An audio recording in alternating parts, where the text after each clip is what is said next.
Let's talk about it.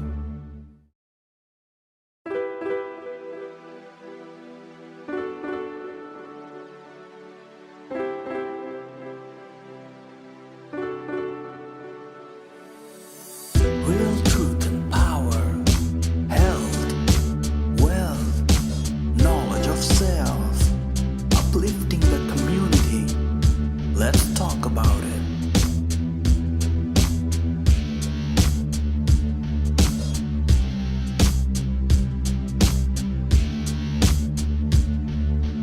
Real truth and power,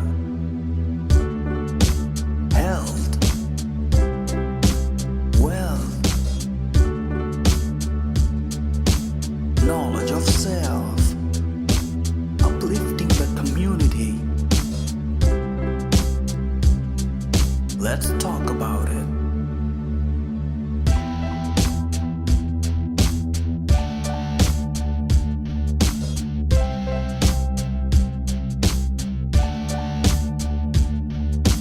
Real truth and power, health, wealth,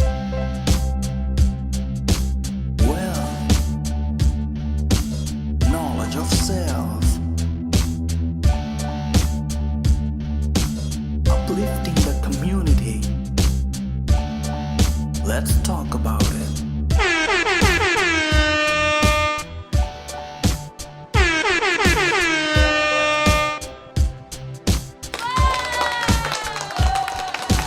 Real truth and power, health, wealth, knowledge of self, uplifting the community. Let's talk about it.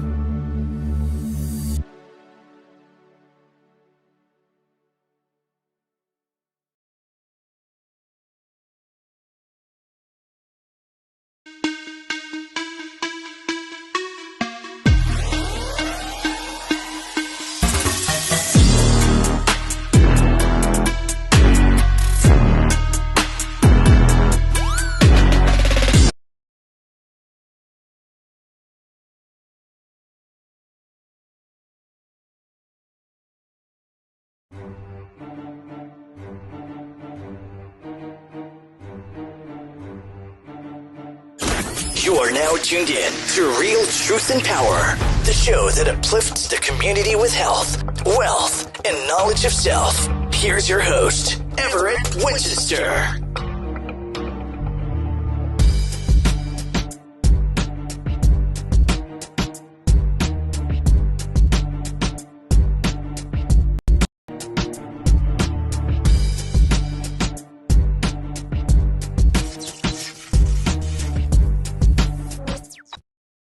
All right, family. All right, family. All right, family. Let me know if we have a little delay.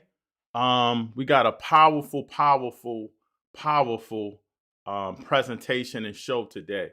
We're going to be talking about education and 4 pillars of education. I'm going to do a quick presentation, and then I'm going to bring all you guys in to be a part of the discussion. So before you do that, man, please do me a favor. If you're on YouTube, do me this favor.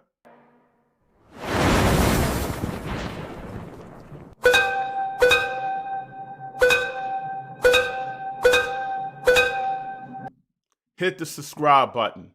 We want a lot of people to start subscribing so we can get this information, this powerful information out to the Black community. If you're on TikTok, if you're on Facebook, if you're on Instagram, where else we at? You've been streaming a lot of platforms. I'm gonna need you to do me this one favor.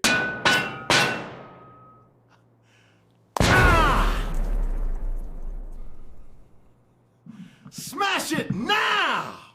Hit that like button. The more we hit the like button, the more algorithms hit and the more people can get this information. So please, if you're on Facebook, Instagram, TikTok, please share it all over, man. And share and hit that like button. What I want to do now is I want to go into a presentation, and then we're going to bring in some guests. Brother Kev, I see you in the guest room, and we're going to get this going right now. All right, family. Let me see if I'm good to go with my mic and everything. Testing 1, 2. All right. Now, I'm not a doctor or professor, rather.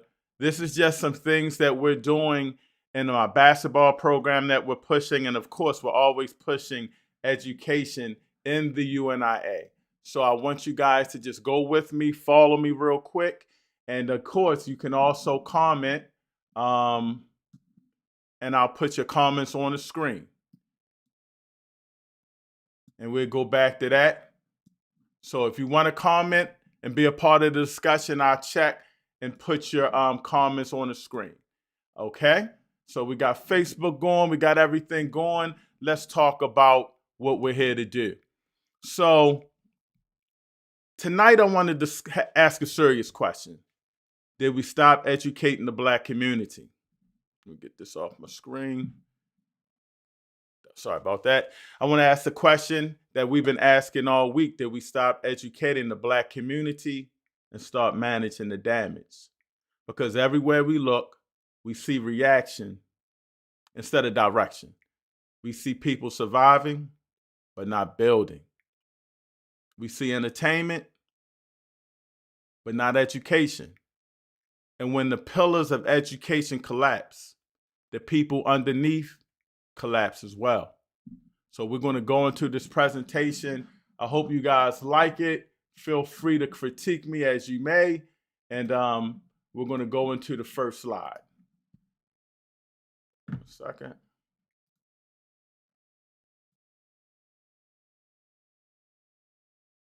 So why this topic matters to me. The conversation is important because many of the problems we see today are not random. They are a result of missing foundations. When people are not educated spiritually, culturally, academically, and financially, confusion fills the vacuum. So I'm going to go into the 4 pillars real quick. And again, this topic is education. The first pillar is spiritual education. And I'm not talking about religion. I'm talking about purpose, direction, morality, and discipline. That's what I'm going to call spiritual, because the lost people are easier to control than the focused people. The next one is cultural education. The first one was spiritual education. The second pillar is cultural education. And when I talk about culture education, I'm talking about culture is your identity. Culture is memory. Culture tells people who they are. Now, this is the most popular one. The most popular pillar is academic education. Knowledge creates options. Skills create opportunity. And without education, people become dependent on the systems they don't control. I hope I'm making sense to y'all. And the last pillar is financial education. Without ownership, freedom is fragile. And people that own nothing eventually become controlled by those who own everything. So we talked about spiritual, cultural, academic, and financial. So now let's go into them real quick. Spiritual education. The first pillar I said spiritual, not about religion, but about purpose, direction, morality, discipline. Purpose and meaning, spiritual education. One of the greatest tragedies happening right now, and I think is many of the youth don't know why they exist. So the streets give them identity. Social media gives them identity. Clout gives them identity. And if a people don't define themselves, the world will define them for them. The next part of spiritual, and we're breaking this down, is African spiritual roots. Many people know about religion, but they don't know about spiritual history. We should understand African spirituality, symbolism, balance. Let me think. African wisdom, ancestral wisdom, I'll say. Let's go on. Again, this is all about spiritual education right now. And this is something, for those that don't know, we're giving this to my basketball program. When we talk about all these pillars, and when you go to Team Rumble Basketball, we preach these things. And this is a part of spiritual education, discipline, and self-control. Every strong civilization requires discipline, not just talent. Discipline, because talent without discipline destroys itself. And many people today are controlled by impulse instead of principles. All right? And the last thing we're going to talk about with spiritual education is the greatest war happening today is psychological. I know Dr. Dahl was on there earlier, so I know he'll like this. When we talk about spiritual, we're talking about mental warfare, a war for attention, a war for identity, a war for self-worth. And many people don't realize they are under attack because propaganda has become normal. All right? And the last thing, I thought that was last. I got a lot of slides, so bear with me, y'all, but I wanted to make sure we got this information out. Spiritual education, moral values, and ethics. And this is what I'm really high on. For those that don't know me, sometimes I come off a little hard sometimes, but when I'm talking about this, I think it's important. Moral values and ethics. Without moral foundation, right and wrong can become whatever feels good at the moment. Respect disappears, accountability disappears, honor disappears. And once these things disappear, the community loses order. You cannot build strong people with weak principles. Morality is not about acting perfect.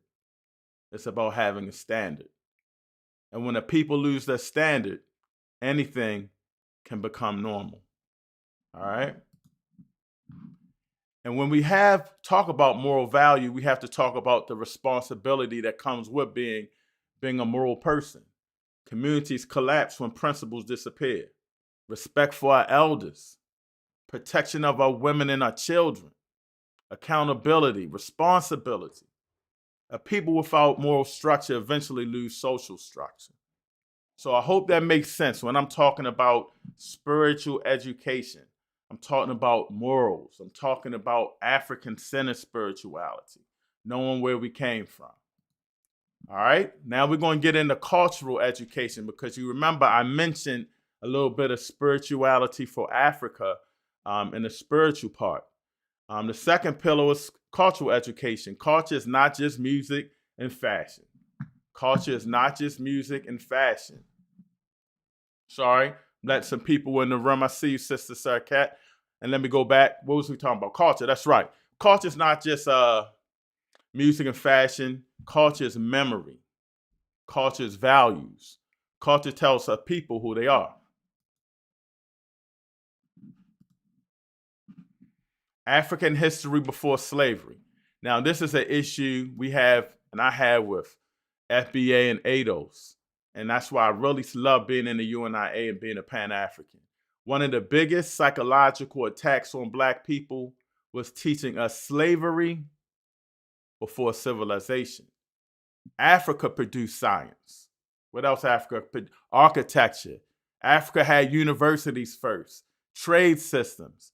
And when people disconnect from greatness, they stop expecting greatness from themselves. And remember, this is what we're teaching my basketball program. But when we talk about the community as a whole, if you don't have these pillars, it's going to be impossible for us to survive. So I'm very passionate about it. Identity and collective responsibility. Many communities teach collective responsibility, but many Black youth are taught hyper-individualism, I say. Get yours, escape, everybody for themselves.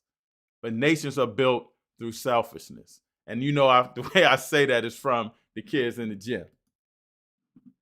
Cultural values, African cultural values. The streets become the initiation. And this is very important, y'all. I'm going to say that again. The streets become the initiation. Instead of rites of passage, many youth are initiated by chaos. So we need to get back to discipline, honor, respect, self-control. These values must return to the community. And I believe having a rites of passage for our young men and our sisters and our community. We need to get back to that. Language and connection to Africa. Disconnected people struggle to unite.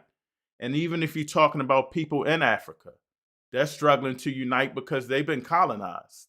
You know what I'm saying? So many people cannot name African ethnic groups in the community, cannot explain colonialism, cannot explain what even Pan-African is. And that disconnect weakens us globally. And we want to talk about global unity. Media literacy. All of this is under culture now. Many youth today, well, I'm just talking about the ones that I deal with, are educated more by the algorithms than the elders. Social media becomes the teacher. Music, entertainment becomes the teacher. And if people do not understand propaganda, they will consume destruction by calling it culture. So that's very important as well. All right, adding some people in, and I see you guys in the green room. After the presentation, I'm gonna get y'all response on it, and we can go in. We're still talking about cultural. We went over spiritual. We talked about cultural. Economic and institutional thinking from a cultural aspect. And this is very important. Our youth are trained to survive, but we must teach ownership, teach how to start a business, teach how to obtain land, teach about group economics, teach about supporting Black institutions. So when we tell our kids, in the gym, we're also teaching them like what you're going to do after the basketball is over. I hope that makes sense. And of course, shout out to my brother Ernest Shaw. Hope you're watching. I couldn't have culture without having art, music, and culture. Culture is transmitted through music, storytelling. That's something that we don't talk a lot about. Shout out to grandmother Edna. She's always talking about telling stories. Art and music and culture deal with symbols, fashion, art. But culture should uplift the people, not destroy it. And so that's something we got to look at as well when we start talking about the music that we listen to. Not us, but our youth. These guys are talking about going and digging up the opposition's graves, taking videos of them and stuff like that.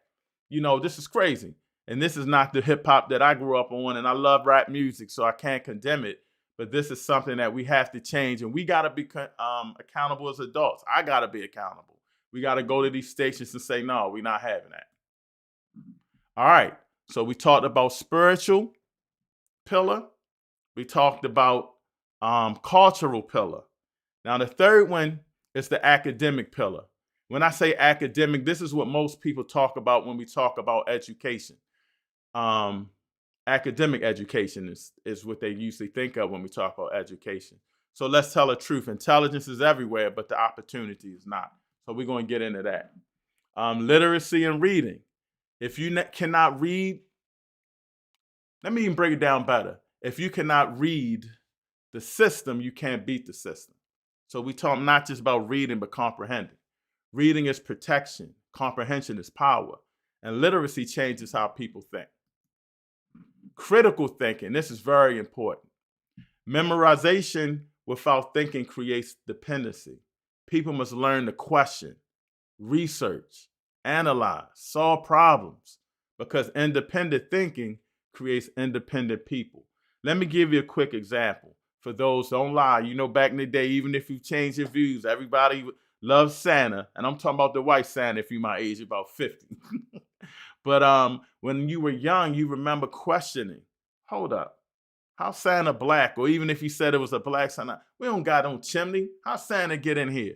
Because a child thinks. A child has critical thinking. But when you look at the Bible, what's the first thing the Reverend says when you question the Bible? Let me think. What's the Reverend say?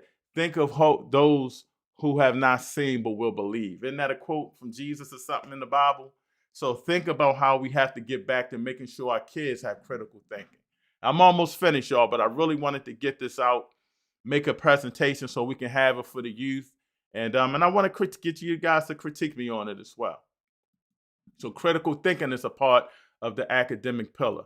Now, my sister, Dr. Ma'at, this is something that she's really powerful about. STEM and innovation. For those that don't know, STEM, science, technology, engineering, and math. But I also added technical skills. So we should not only consume technology, we should build it. Science, engineering, I'm gonna even add artificial intelligence, AI, robotics. These fields will shape the future. So we got to get our young into these type of things. And I hate it because we got to adapt to the times. Unequal schools, unequal outcomes. Now, those that know, I speak a lot about the education system from when I went to Carver High School and I was watching some of my homeboys and like Poly and City, and I'm looking like, hold up, this is a little different here. But separate conditions create separate outcomes. Some schools have resources and technology, others struggle to survive. And then society blames the child instead of fixing the conditions. So we have to start looking at the schools, putting them on equal terms and demanding better education and demanding that our kids get pushed and not just pushed through. Higher education and long life learning. Education shouldn't stop after college. I'm sorry, it shouldn't stop after high school. Then it shouldn't stop after college. A true leader never stops learning. That's what Marcus Garvey teaches us, never stop learning because the world keeps changing. And if your mind starts growing, eventually your opportunities stop growing too. We need more readers, more researchers, more inventors, more thinkers. I can't even think anything else, but we need a lot because educated people are harder to control than uninformed people. Real talk. And I hope you guys are liking the slides. And so when we talk about education, academic education, the third pillar, we're talking about survival, stress, and learning. Trauma changes how people learn. When children live around violence, instability, and fear, survival becomes more important than focus, and education suffers. There's a reason why you have a lot of those universities like Princeton and Yale. They're like a city within a city. And I'm going to get to all y'all comments soon. Bear with me. It's like a city within a city because they create an atmosphere of focus. So we have to expect that for our kids going to school, elementary and so forth. Look at the private schools. If I'm from Baltimore, my son went to Gilman. Gilman is like a different world when you step on that campus. So those kids can walk the campus and feel free to focus on academics. Now, this is very important. We start talking about Black History Month or even African culture before slavery. It's very important that we have representation and historical accuracy. If you can't become what you never see, you'll never understand it. Black children should see scientists. I think we got scientists on here. Builders, we got builders on here. We got a builder. Scholars, a couple scholars on here. Inventors, Elijah McCoy's on here. Leaders, got a few leaders on here. Dr. King is on here. And representation changes expectation. So we should see these people. We should understand these people.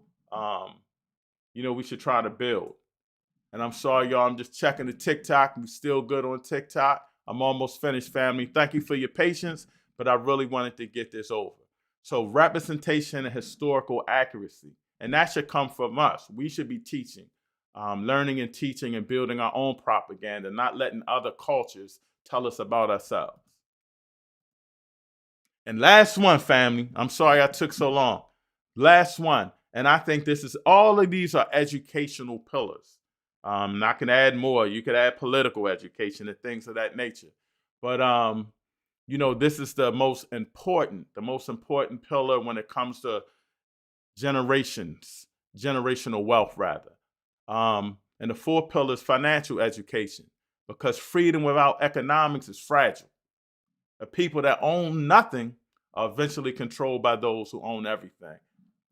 No doubt. The financial pillar, we want to talk about financial literacy.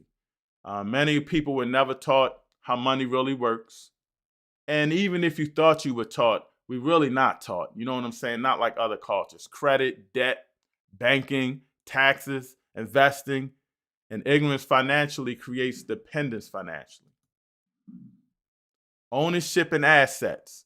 We learn to flex instead of build. That's what I tell the young kids. Many people celebrate spending more than ownership, but ownership changes how people think. All right? Almost there. Entrepreneurship and business. A job alone doesn't build a nation. We must build businesses. I'm a business owner, so I know it's hard, man. I'm struggling a lot, but being on your own and having to hire people when you can that look like you is very important. We must build businesses, institutions, networks, support systems, and keep wealth circulating inside our communities. I know we've heard in the Black community, the dollar that as soon as you spend your dollar, it's gone. I forgot how many seconds or minutes, but it doesn't last long. Community economics. Money should circulate through the community. We just talked about that. Not immediately and not just once you pay for something, it's immediately gone. Supporting Black businesses should not be just an emotion. It should be strategic. Strong communities build strong economic networks. Entrepreneurship and business. Like I said before, I went over this. I'm an entrepreneur, and it's not just about making money. It's about solving problems, creating jobs, building institutions, circulating resources inside the community. Let me think. I think that's good because every community has businesses that support its people. We can't complain about economic problems while refusing to build economic solutions. And ownership creates options, but dependency creates vulnerability. So we must teach our youth not only how to work, but how to build. All right, and again, this is financial. We talked about community economics already. Just go into it a little bit. I think I said about, circulating in the our dollars, make sure they keep circulating. And the last one, generational wealth. The goal is not just to survive. The goal should be to build something that outlives us. Land, business, assets, knowledge, opportunities for our generations to come. Too many families start with over zero for every generation. And that's what I'm trying to do. But I'm struggling, but I want to leave something. What's some things we can leave? Life insurance. Once I pass, you get life insurance for your child when they're like just born or like young. You can get $1 million life insurance. If you can keep paying that up, that's generational wealth. Things that I'm learning, things that we all learn and share, and that is how power compounds over time. But strong communities pass this down. They pass down wealth, wisdom, structure, ownership, and this is what your children, grandchildren can inherit. So, just to summarize, tonight was never about blaming our people. I don't want y'all to think I'm blaming people.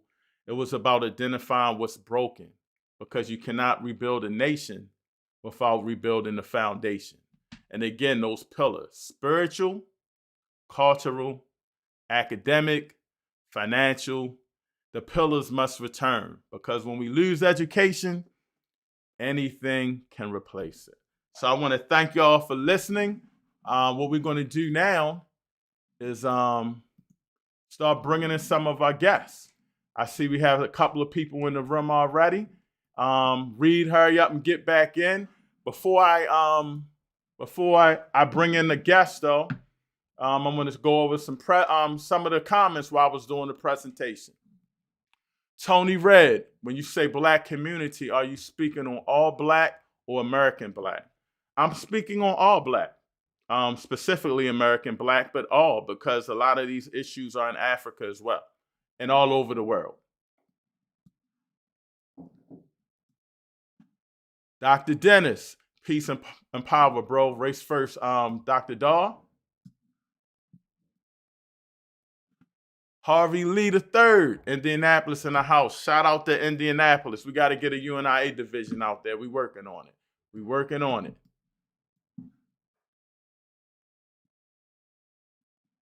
I think that's you, Sister Sarkette, Tanya 23. Peace to the family. Race first. Race first all the time, race first. We have to put our community first so we can advance. Yes, entertainment is educating our kids. Harvey Lee III. Yes, it is. It is educating our kids.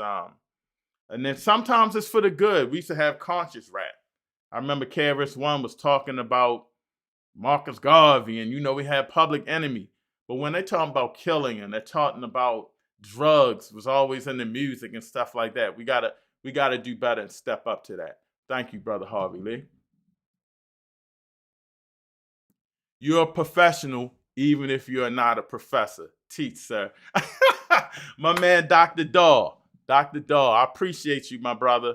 One of the things when we talk about the UNIA, for those that don't know, if you haven't been in Marcus Garvey's UNIA, and I'm the president of the Baltimore division and minister of education for the whole UNIA globally, the first thing they tell you is you got to learn.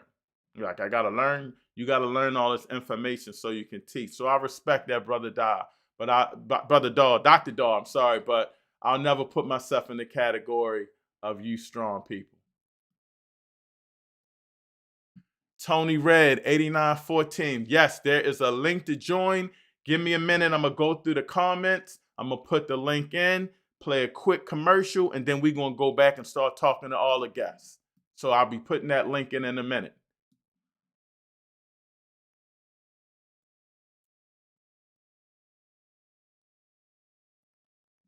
Fire. Blessings, prayers, race first. For the second vice president of the UNIA. Blessings, fire. And are we going hiking? UNIA goes hiking. Are we going hiking Sunday? Let me know, good brother. Tony Red, I'll be sending out that link in 1 minute. Hold tight.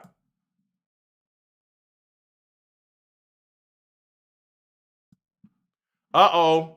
Hey, my brother, we at the Our Social Club listening. I love it. I love it. Our Social Club. I feel some kind of way. I'm waiting to be a member. I need that red jacket. I love y'all. I love y'all.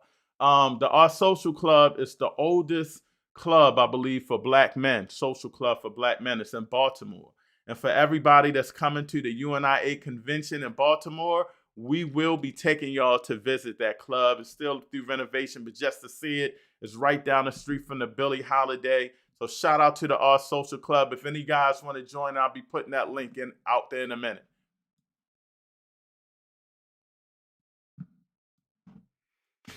Professor Butler, Brother Charles, look at your text. I put the link in your text, and it should say ECAM. I put the link in your text. The former third assistant president general, third in charge at one time of the UNIA. I put it in your text, Brother Charles. So text me, I'll resend it if you didn't get it. Wow, we had a lot of comments. I was on for a while. That's why I want to get these out the way, y'all. I'm sorry. Where's the money coming from? I'm sorry, where's the money coming from communities cannot afford to send their children to better schools? You are correct, Brother Keith Scott, former mayor candidate. You're right. Well, last time I checked, and you're from Baltimore, Baltimore had one of the highest, I want to say Baltimore had one of the highest education budgets, but our schools are some of the lowest. So sometimes it's not about money in the school system, which is always about money to get better things. Sometimes it's about structure. Sometimes it's about saying, I can't have my child who's an academic scholar sitting in a class with somebody that they're just passing by because they have this No Child Left Behind rule. I don't know if that's still in effect. No Child Left Behind. My child, I'm making sure he's studying, I'm on him, and you got somebody else in the same classroom that doesn't care because they're going to pass anyway. So these are some things that we can do to build better schools, be more demanding as well. Tony Red, bet y'all be putting that in. I think we almost finished the comments, y'all. I'm listening too. All right, Keith Scott, I'm listening. You know you can always join the discussion. So I'm going to start bringing in my guests. Before I do that real quick, what I am going to do is play a quick commercial. You know I do these AI commercials and things. I hope you guys like them. This Wednesday, for all people in the community, the Baltimore division has a study group via Zoom. Every week, we have a study group via Zoom. And I hope that you guys can join. And we'll be sending that information out. But here's a quick little commercial on the study group. And let's see where we're at here. and I can get a drink of water.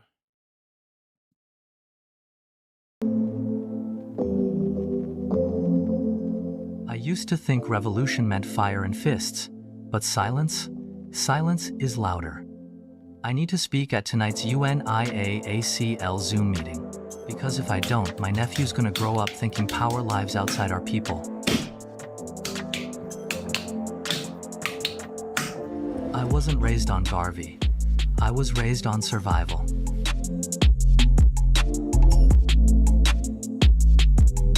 But last month, someone on that Zoom said, Black unity isn't an idea, it's an action. That line hit me harder than anything in school, church, or the block.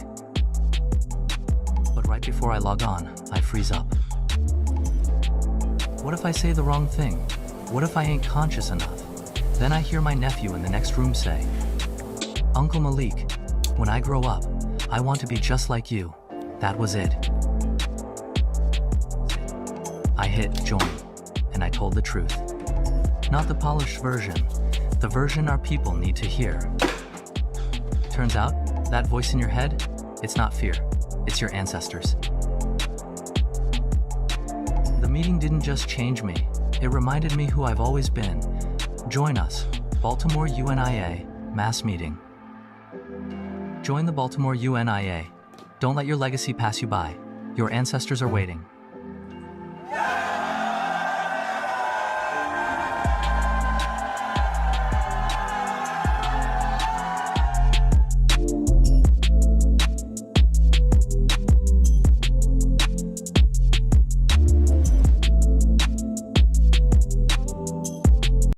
Baltimore don't sleep, we move. Hands in the dirt, feet on the block, food in the streets, knowledge to the youth. This ain't charity, this is power. The Universal Negro Improvement Association running the community like infrastructure. No permission, no waiting, Black self-reliance in real time. Legacy heavy, boots planted, all in the name of Marcus Garvey. UNIA Baltimore Division 106, Barker Clark. We working.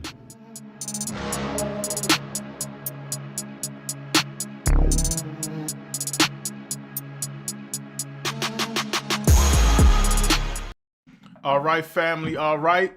So we got a couple of guests in. I see you, Brother Kev. I see you, Brother Charles. And I see Sister Serket. I'm going to bring in the sister first to the right of me. Peace and blessings, Sister Serket. How you feeling today? Let me see if you're Can you unmuted. hear me? Yes, I hear you fine. How you doing? I'm doing great. Peace and blessings to everyone. Race first. Race first, our UNIA member. So hopefully I wasn't too boring with my presentation, but there's some things that I felt I wanted to get out about education and things of that nature. And it's definitely needed, better academic education. We need to get more within our own self spiritually. Financial literacy is very important, and the cultural education is definitely needed. So what did you think about the presentation? What do you think about some of the issues we have and how we can get better education-wise? Wow. I think for education, we have to take it into our own hands. There's a percentage of our people that participate in the public school system, which, is okay, but we're going to have to take up with the actual education ourselves. They have the book study version that we know we have to pass to rise higher in the universities and whatnot and get the degrees. But the real education comes from us tapping in with our elders and each other, different, because we have cultures within cultures in our culture. There's layers of culture with us. So that, is going to have to take unity. Number one, we're going to have to learn how to do more things together. And over time, that can correct itself, consistently, I believe. Yes, I thank you for that. It's definitely very important. And I hope I broke it down pretty well. You know, when I start Mhm. seeing the kids and the things that they're talking, I mean, some of the things that they say, I'm like, damn, like y'all, no, that's not cool. You know what I mean? And Right. I hate to say it, but the streets raised a lot of us. I'm 53. The streets raised a lot of us, but I also had my Absolutely. parents that were able to instill something in me. So whenever I went Mhm. astray, and we all go astray, I had Right. something to, reel me back in. So I think that is Mhm. very important. Um, and I just, just had to really push that. And we have to really be on point with our education. It's just definitely, important. Um, Absolutely. so I thank you for calling. Do you have anything else to say? Um, just overall, peace and blessings to everyone, safety, and let's begin to think about ourselves. I know as a people, we love and accept everyone, but I think it's time to buckle down and literally get ourselves together, and then we can work with others. But as a people, we need to hunker down and get with each other and work these issues out.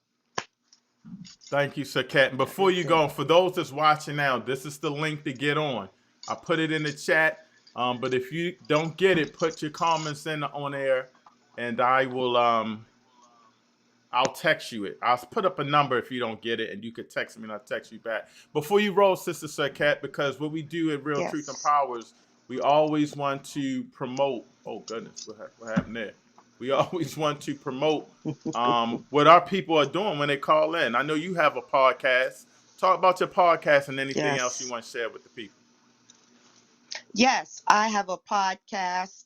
It's called the Scarbarian Queens Podcast, where we get little video clips and gather from different social media outlets, and that actually are examples of some of the issues in our community. And then we have our commentary there, myself and my co-host Yami Bula. Awesome, awesome. You got to get me on there. I just got to find Yes, time. absolutely. Just Yes, stay yes. on me. I Stay will on me. be getting in contact with you. I sure will. All Thank you right, so Sister much for the Sirkat. opportunity, Brother Winchester. I appreciate you. I'll talk to you soon. Yes, All right. peace. Race first. Okay, race first. All right. That was our Sister Sir Cat. I see Brother Red. Hold tight, good brother. I'm gonna get you on. Brother Charles, you keep popping in and out. Come back on. I got you. I'm gonna bring up the first person that was on for the night, Brother Kevin. I see you in the back office, Brother Charles. Stay on. You're good right there. Stay there. Don't get off. I got you covered. I see you. I got you. Stay right where you at. What's up, Brother Kev? You froze, Brother Kev. Or am I froze? Yeah, you moving now. You moving now. Hopefully that wasn't me. So, Brother Kev, can you hear me?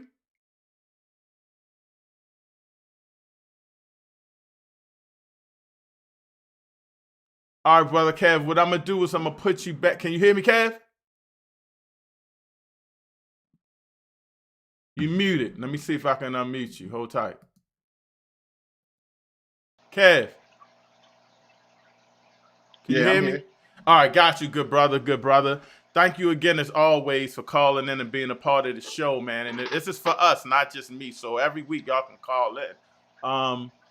Brother Kev, what you think about the Yeah. presentation? How'd I do? I know I'm not a doctor, nothing like I told Dr. Dog, but I try to use visuals. Got to do something new and make something different.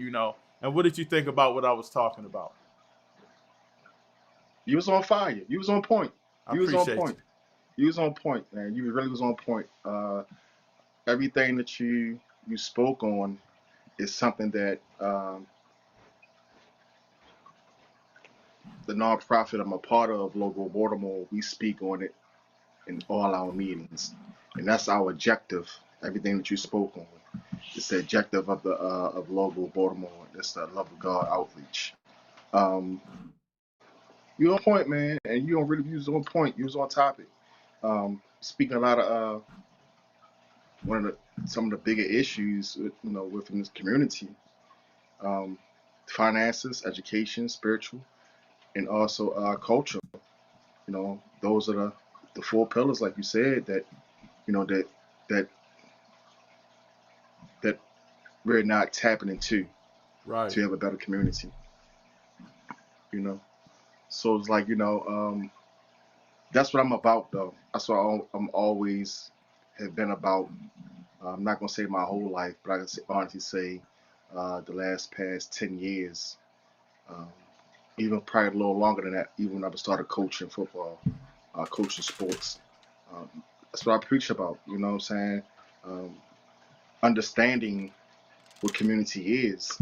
Uh, a lot of things that I do today comes from the community I grew up in. Mm-hmm. You know what I'm saying?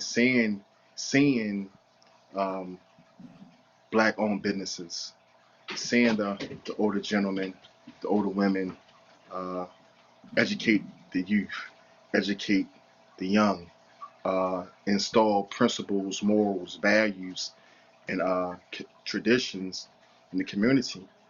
A lot of those things I've learned in the community. Like I stated before, I knew everybody in the community and I knew they did. And I knew how I can learn something from each and every individual that was there. Today is very, we I think the people are there. They're just being a prisoner of their homes because of violence and things like that. But if they had the opportunity to come out and educate, they would. You know what I'm saying? Let me So, ask you this, Kev, not to cut you off, because you said something that, mhm. I coach football. Well, I'm not coaching right now, but for all those that know, I still think I can come back and kick some butt. But I coach football and youth basketball. I have a basketball program. And a lot of people, when we start talking about leaders in the community, I think they really sleep on them youth coaches, especially football, because you got, 25 sometimes kids to a team. And Pop Warner back in the day, you had like 30.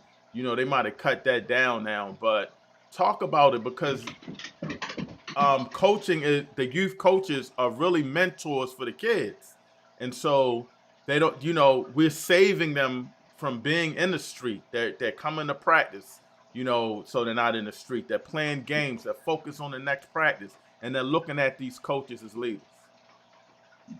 Yeah, coaching is a part is I would say is a part of the rite of passage because you have older men teaching discipline into younger men. They also teach them identity. They Mm-hmm. also teach them how to fight through and also work together as a team. Mm-hmm. Teach them responsibilities because you have to have every player on that field has a responsibility. They're also installing character. You know what I'm saying? And they're also installing the education because you have to know the plays when a play is called. That's education. So you have to understand formations. You have to Mm-hmm. understand the gap assignments. You have to understand the route tree. You have to understand, um, zones, defense, offense. You have to understand all these things. And I don't think the kids realize that it's education. It's Yes. not just sports. It's education. And but it's not being presented that way and on all levels. Put it like that. They Yes. see the hype of it. They see the money that's being made from it, but they're not really understanding that it's education. It's totally discipline. You know what I'm saying? And um, you got some guys out there are really tapping to the student athlete. Then you have some guys who just um, tap into the athlete. Even still, you teaching your kids camaraderie. You teaching them a whole bunch of different skills, the manners, how to address an adult, how to take direction. You know what I'm saying? So all those things are very important in a kid's development of even playing sport and in life.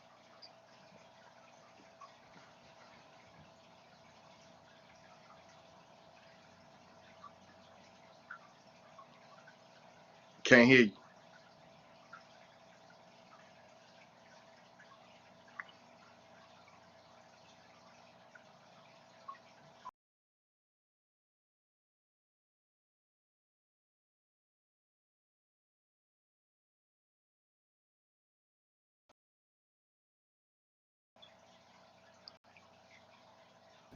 How about now?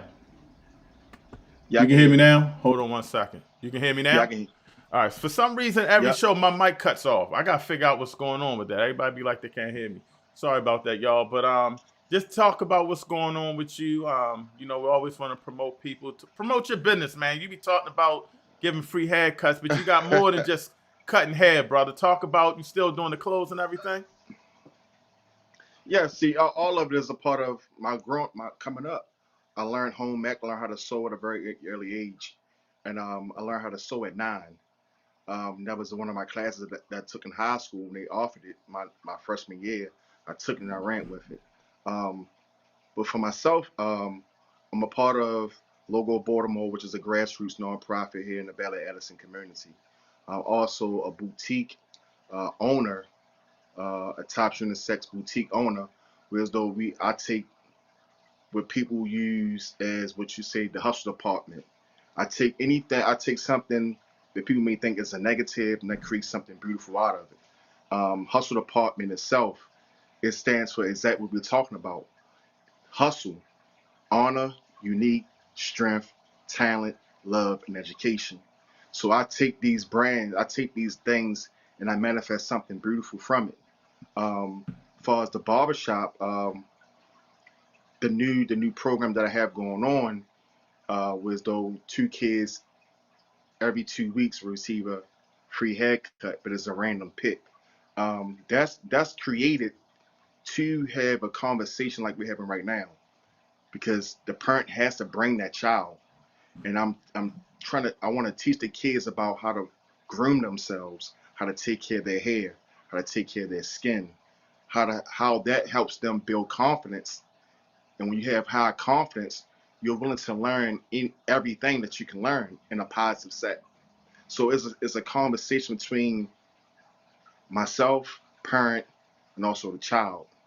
And within those days, I have a few coaches that's going to come in that also talk with the kids and the parents to see if they can get them involved into playing sports, things like that. So it's more, it's bringing the barbershop to a private chair, but it's also community building at the same time. But it's also letting them know that, I care about you. That's right. I care about how you look. I care about how you present yourself. How I carry myself, I want you to carry yourself with dignity and pride as well. So that's what the program is about, with the free haircuts for the kids. And the age range is from 11 to 16, where so that's the age range where uh, peer pressure starts and things like that. But it's also telling a 16-year-old, this is how you have to present yourself to get a good job, or even go fill out an application or do an interview. Properly groom yourself, hair your hair a certain way, your skin, what I mean, those things. And it's like, it's a hygiene thing. Right. But it's also self-motivation, build self-esteem, building confidence within yourself. Because it matters. When you look good, you feel good, you want to do better for yourself. So that's what it's all about. But it's also to showcase them that I took something that people probably look past. What they say, I took nothing from something and made it something great Mm, by utilizing what I have and not worry about what I don't have, because what I don't have is an arm's reach now. right. So utilizing my basement to do everything, and how it's set up, and how it's using my creativity to formulate a place of business where they're more than welcome to come.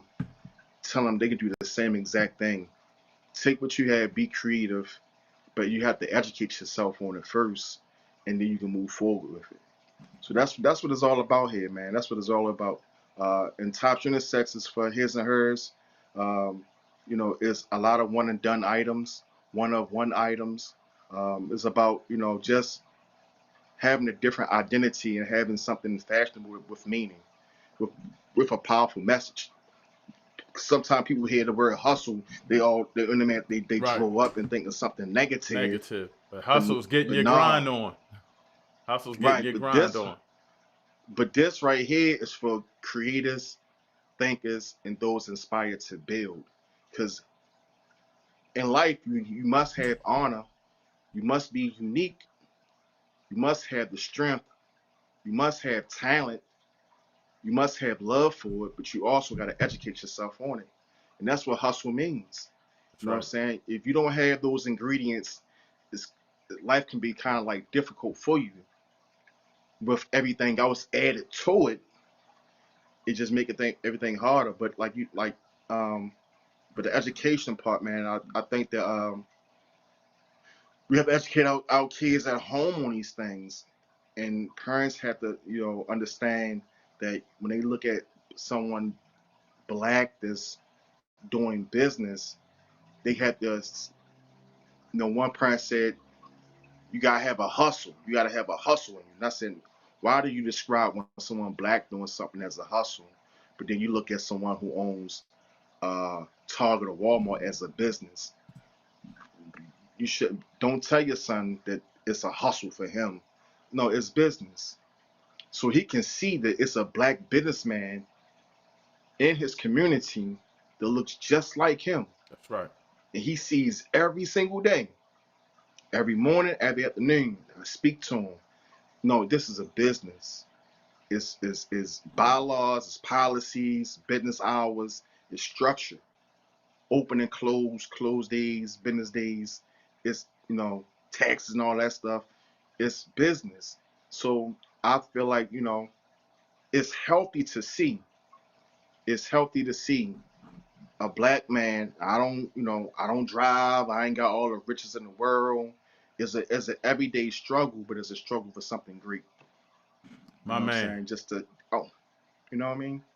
I appreciate you, Kev. Get with me this week. I got to keep it coming with something powerful. So I'm gonna let you know. All right. Yeah. I'll be send me the information for Wednesday. Like I said, I really can't get out a lot, but the I Zooms know and the online Zooms stuff, you can do. yeah, all the Zooms and things like that. Shoot, I'm on it. You know I what I'm got saying? you. I'll be on it. I got All you, right, Kev. I appreciate you. no problem. All right, race first. That was brother Kevin, the top unisex, and what he was talking about is Wednesday. A second vice from the UNIA just told me. I think that video I showed was for our mass meeting, which is the last Saturday of the month. But every Wednesday, I'm sorry, not every Wednesday. I might have said that every third Wednesday, which would be this Third Wednesday coming. Yeah, every third Wednesday will be our study group. So we want to make sure that we get that out. Brother Red, you are next, and then Brother Charles. You keep jumping in and out. I see you, Brother Charles. Don't go nowhere. My brother's been waiting for a minute. I got you, but I got to pay the bill. So hold tight, Brother Red. Give me like about 45 seconds. You know I got to pay my bills. Pay my bills. Here we go.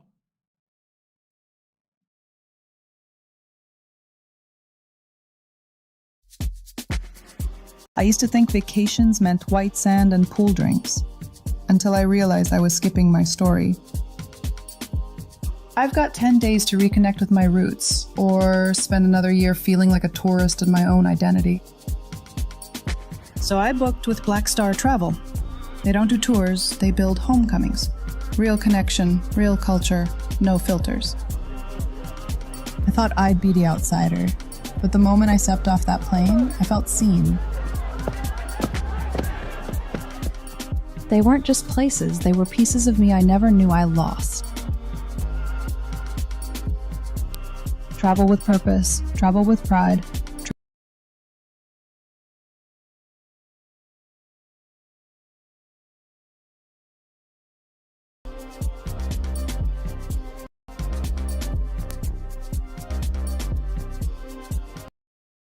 Used to think nature was a lie. Baltimore don't have forests, just corner stores and concrete. But then I heard UNIA hikes every Sunday. I thought, what if I just show up? I gotta reach that ridge before sundown, or miss the moment that's waking my whole spirit up. Bro, it's not just trees, it's legacy. Elders dropping Garvey wisdom while we climb. Youth beating drums, sisters laughing under waterfalls. We see hawks, foxes, fire in the sky. City stress, gone. Every Sunday we reclaim the wild like it's our birthright. First time I touched river water, I cried. This ain't no hike, this is revival. Every step, we get louder. Every week, more of us come. This is Marcus Garvey's army in hiking boots. Black unity, in motion. Now I don't walk alone. I lead the line. Dwayne, UNIA. Follow for more and come hike with your people. Sundays, Baltimore. Marcus Garvey's UNIA.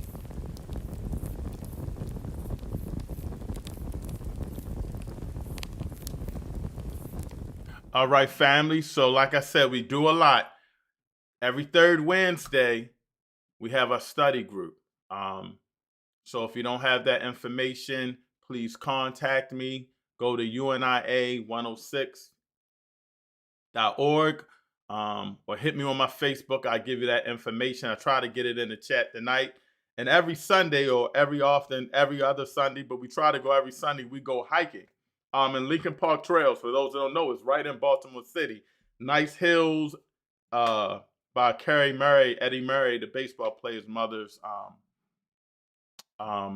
institution, Nature Center. So I'm going to bring in our next guest. Peace and blessings, Hey, good what's going brother. on now? Introduce What's yourself going to the on? people. I'm Tony Red. How y'all doing out there? I'm doing Can well, y'all hear good me brother. good? I got you good. You hear me? Yes, sir. All right, thank you for I your want wait. to Go ahead. I want to start by saying like cause I'm new to this. I see that you do positive things and I see y'all talk about positive things. I feel like we on the same road. I feel like we kind of taking different paths though. Uh I didn't get what you were saying. My neighbor had interrupted me, but I was trying to.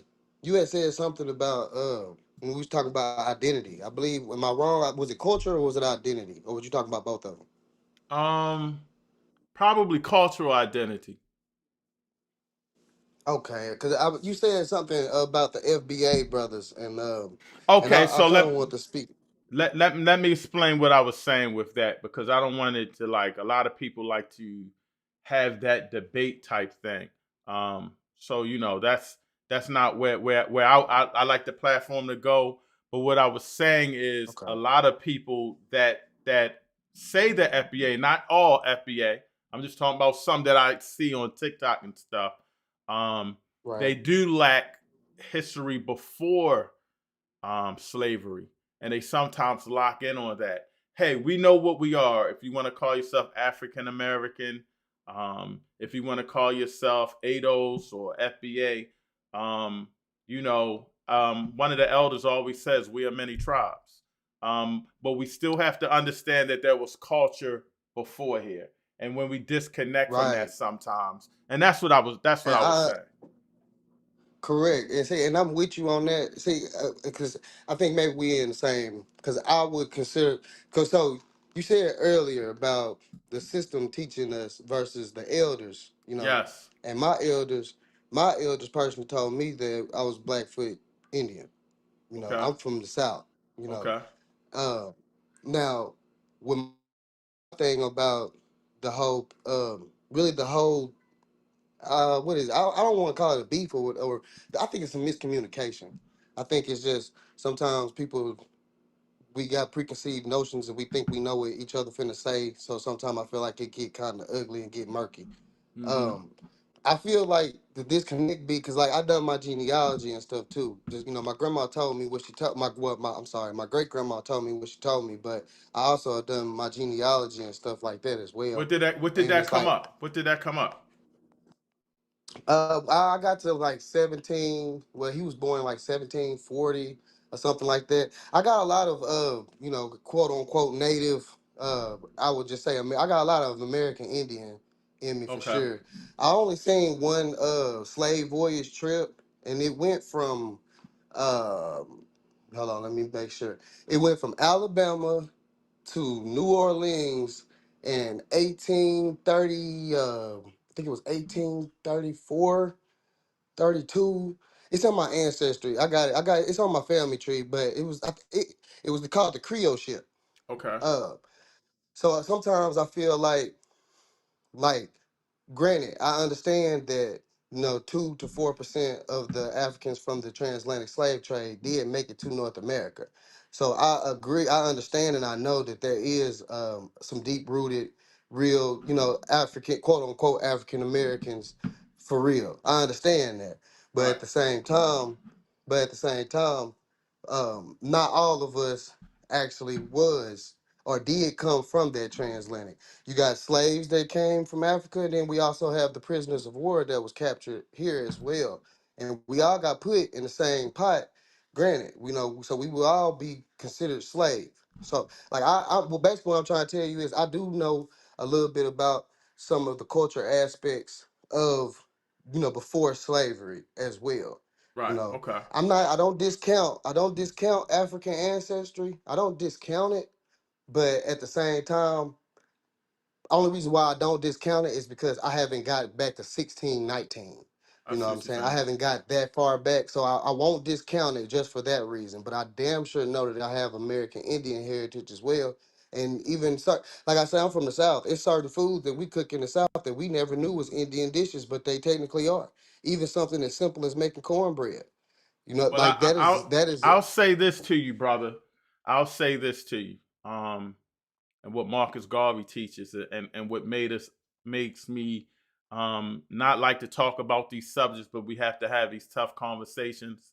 Um, all of us with melanin somehow, even through the Indians, came from a source of Africa and migrated. But even if you don't believe that, at some point we have to understand that there's an oppression of us globally. People with melanin, people that we would say are black, and so forth. So that is sometimes, correct, sir. yes, yes. So I That's like correct, to. sir. But the problem with that be though is that it seems like every other melanated being on this earth, they have respect. They have enough respect to say that, hey, I come from Jamaica, and they only have to say that I'm Jamaican. They can say that, hey, I'm from Dominican, and they only have to say that. And I Mhm. feel like as the Black Americans, we respect everybody, but I feel like other cultures don't respect us because it's funny to me because it's a two-hand sword. Because on one hand you'll hear Africans say they're not even black, and then on another hand they'll say we we all come from each other.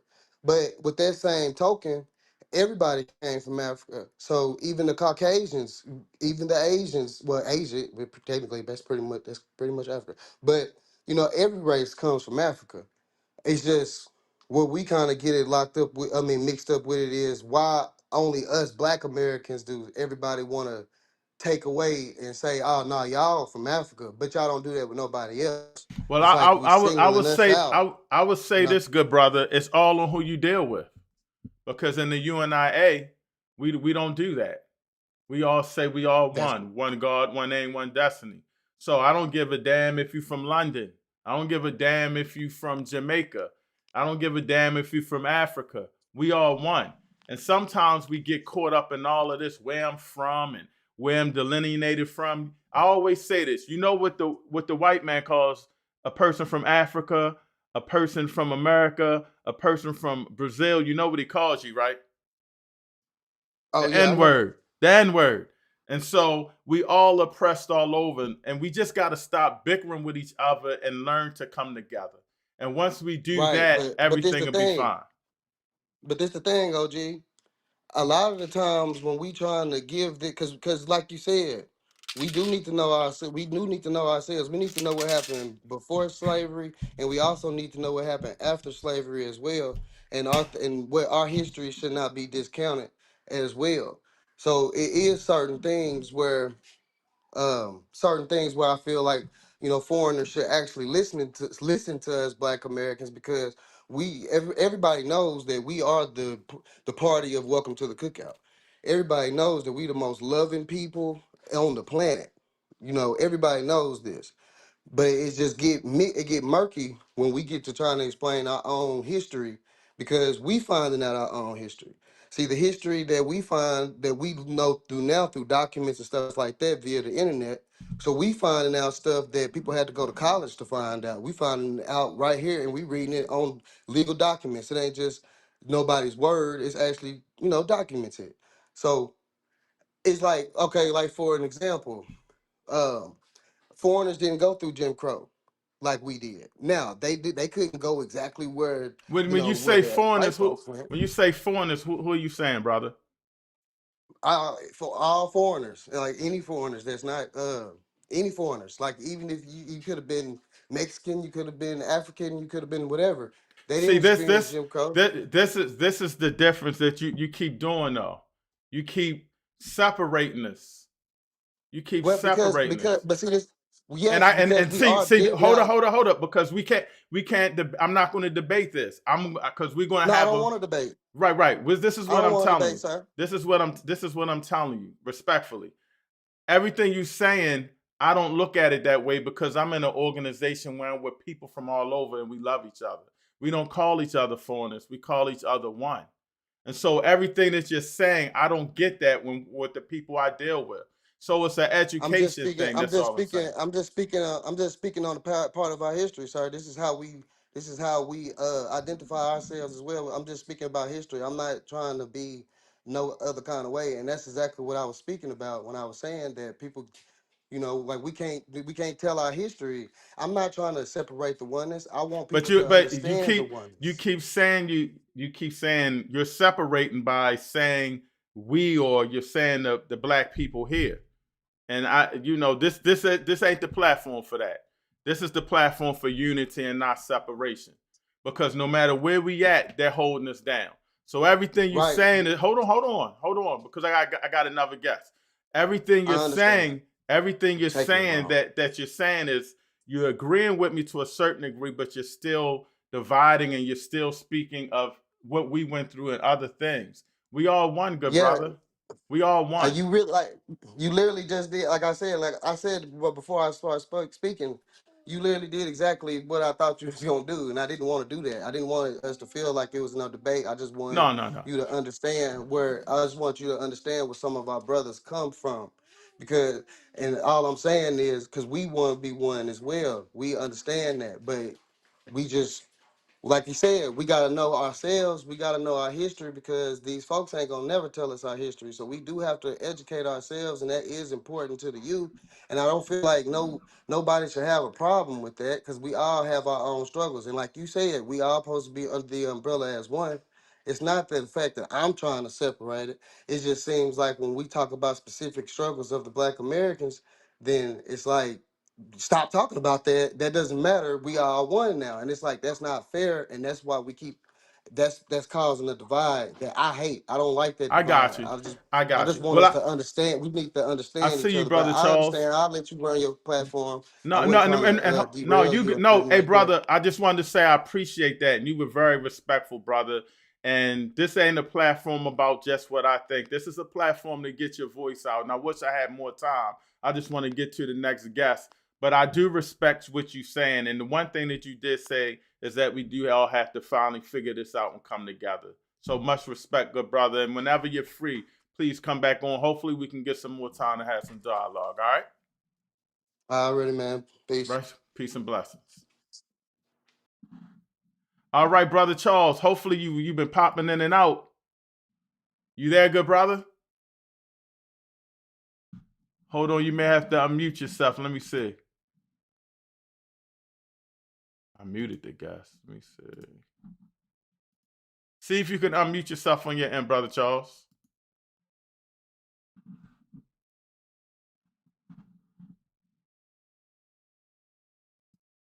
Hold on one second.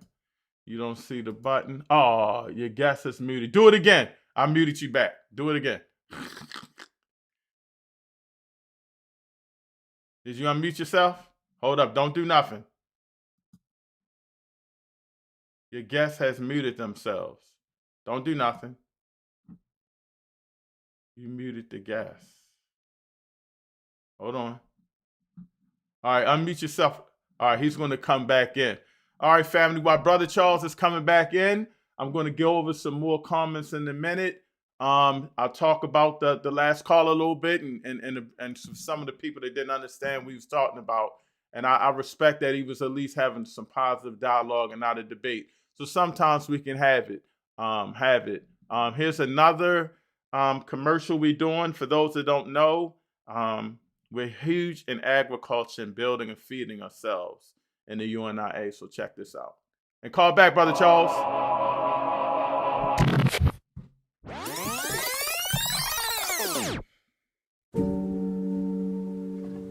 They told me I was dying, but I wasn't ready to go. I dug into the dirt, prayed over seedlings, raised chickens, bees, watermelons bursting with color. Then the UNIA said, "This isn't just a garden." They called it liberty. Now the bees hum freedom. My backyard feeds bodies and spirits. But the fence can't hold the harvest. Our people are hungry. Our youth, they're starving for purpose. We need space. We need you. Join the UNIA. Learn to grow food inside and out. Hydroponics, farming, healing, dignity. This isn't agriculture. This is liberation.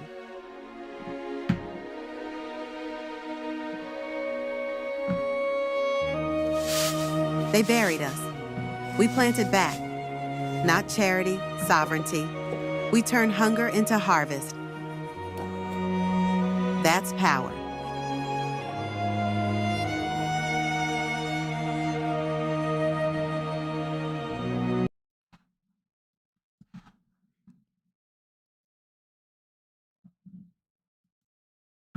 A boy dead on the street last week. Not from drugs, from violence. Nobody stand up, nobody move. Me got 6 weeks we build 100 man. Or Baltimore lose its soul. Back in the day, we protect we own. Now, enough talk, enough post. But Garvey, him leave with the blueprint. Stand up, uniform, discipline, unity. African Legion, it not dead. It a prophecy waiting for fulfill. Ma nearly walk away, tired, alone. But when that mother grab me arm and say, "Who I go protect my son?" Me know, we not start no war, we restore order. Black unity, black honor, black discipline. This a we army, and it never left. Me name, Brother Tony. Join the Baltimore UNIA. Be the legacy or be the silence.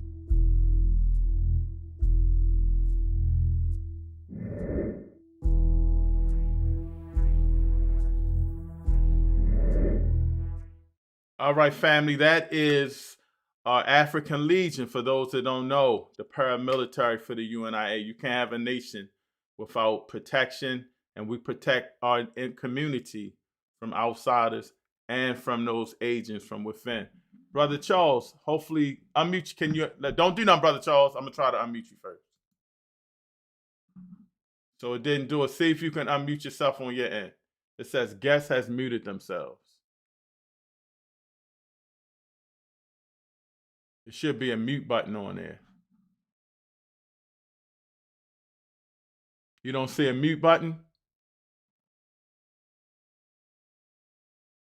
Hold on 1 second. Let me try one more thing. I guess. Yeah, there should be a mute button. I'm going to try one more thing. Yeah, for some reason, I can't unmute you, Brother Charles.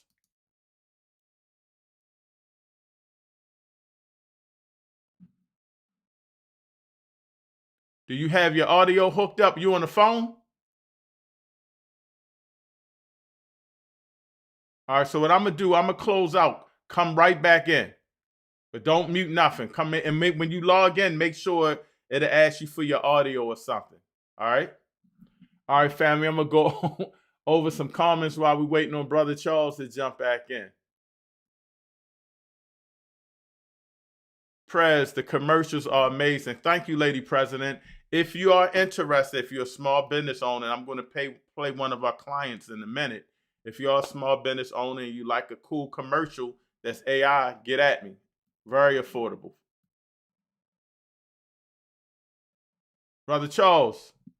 Yeah, can you hear me now? My man. All right, let me get you up here. You there? Yeah, I'm here. All right, I hear you, and we're good to go. I'm sorry for the delay, my brother. Hopefully that wasn't on my end, but hopefully were you able to see the PowerPoint today? Yes. My signal keeps dropping, so I don't know how long I can talk before I have to reconnect. All And that's the right. only way I can get back into it. Okay, well But go ahead. one of the things I wanted to speak about when you were talking about the different types of education, from my perspective, the main thing missing is skills. You said skills, but you said skills as a part of another educational platform. And skills by itself should be the fifth education platform Mm. because without skills, we can't do any. Oh, dang, you was flowing. Jump back in, brother Charles. Try to maybe walk around. Man, he was flowing. Brother Charles has there we go, got him back. And for those that want to join, look in the chat or put it in a post.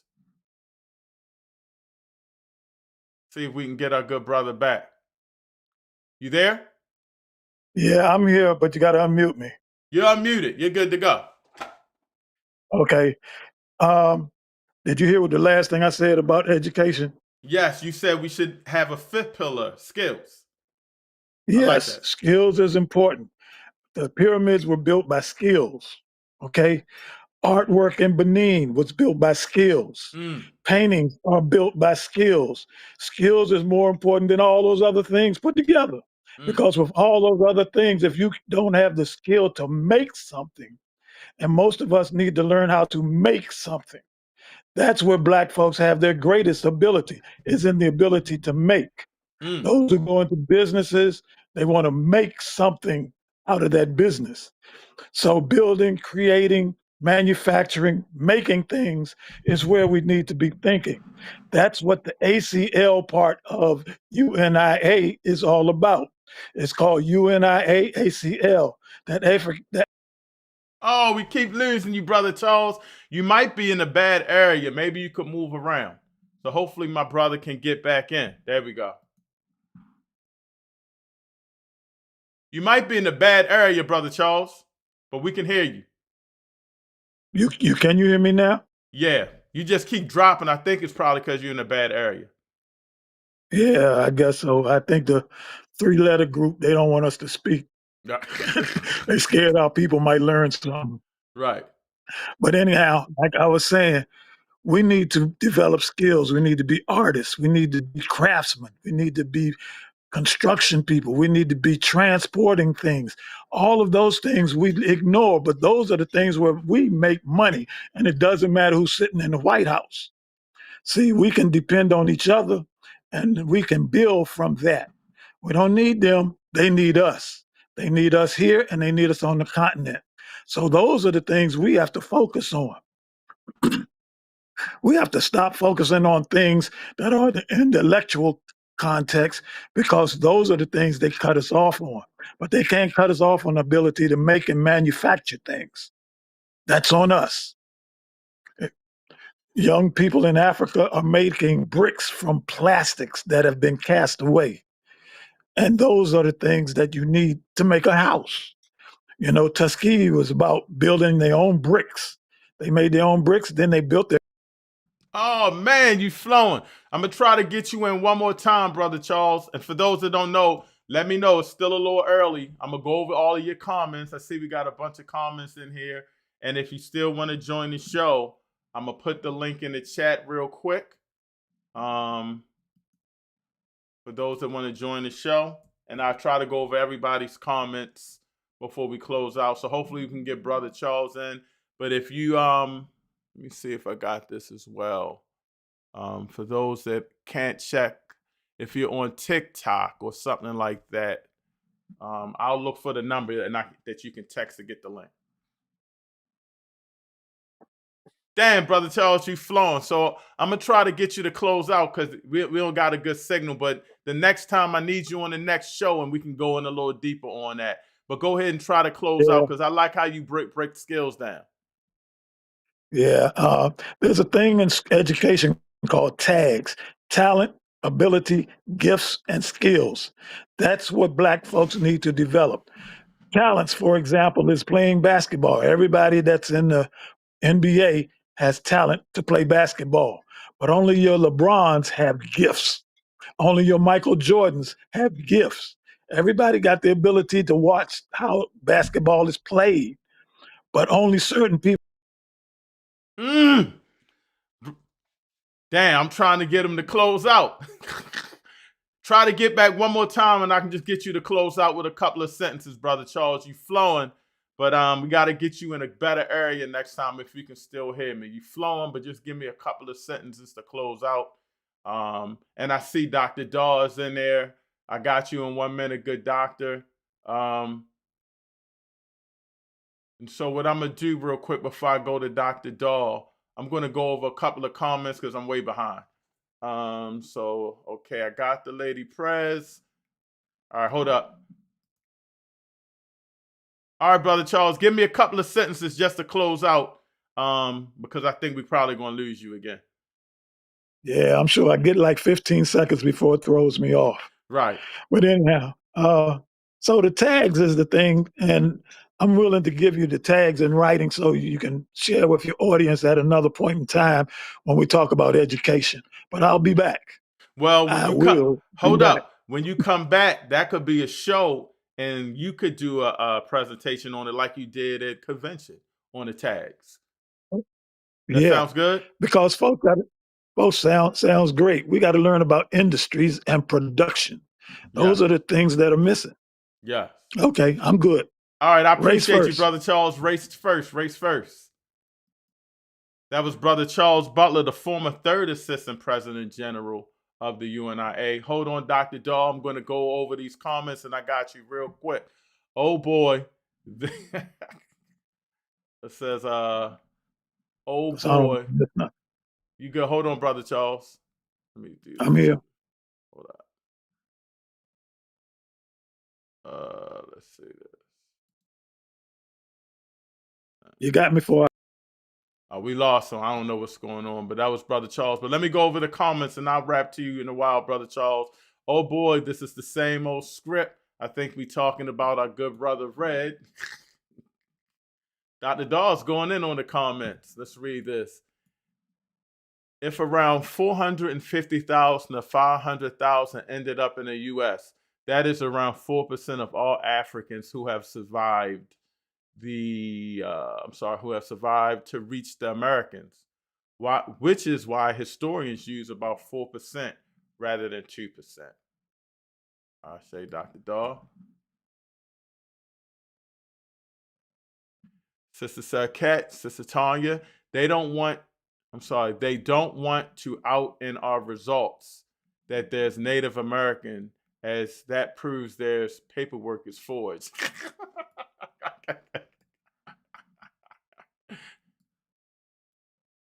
Got to stay on topic. Yes, brother was kind of on an agreement with me, but coming in as far as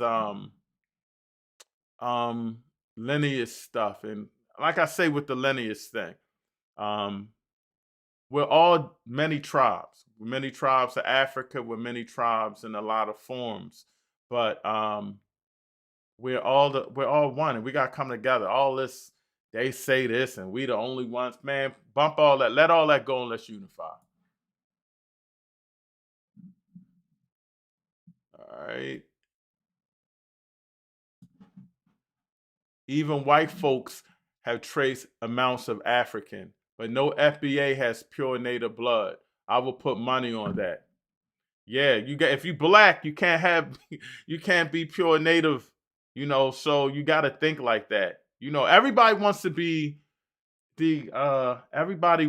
something else but African sometimes, it seems.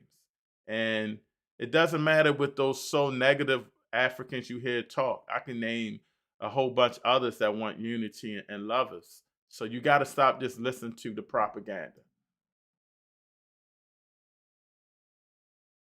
Black immigrants, whether from the U.S. South to the North or from the Caribbean and Africa to the U.S., absolutely did go through Jim Crow style racism and were usually treated as black first. Exactly. Again, misinformation, miseducation. You know, black people catch hell all over. Black people been colonized all over. So we have to understand that. And that just says it enough, Brother Gunani. That red, black, and green. One God, one aim, one destiny, my brother. Brother Red responding to Dr. Daw. Dr. Dennis, no, they were not. Well, I will say, Brother Tony Red, I didn't know your first name was Tony. I was calling you Red. I apologize. You need to put in the chat and get Dr. Daw's information. He has some powerful discussions and educates brothers from the FBA and the ADOS. So, in whatever lineage you want to be. So I think that you need to put your information in the chat and communicate with Dr. Daw because he has some powerful work on education and discussions on that topic. Brother Ori, you know you can always jump on, Brother Ori. The process is education. FBA dead wrong with new separatists, Czech ideology, ADOS, FBA, Black American, Indigenous Indians. All three leaderships serve one purpose, further divide us. And that's what I was telling you, good brother. We all tribes. It's okay. Stop worrying about the negative stuff and worry about bringing us together and destroying those negative things so we can become a global power, brother. A global power. To reprogram the mind of what's been indoctrination for generations, if not centuries, in humanity will be definitely a spiritual one, if not divine. Ashe, Brother Harvey Lee. You're welcome to join the discussion.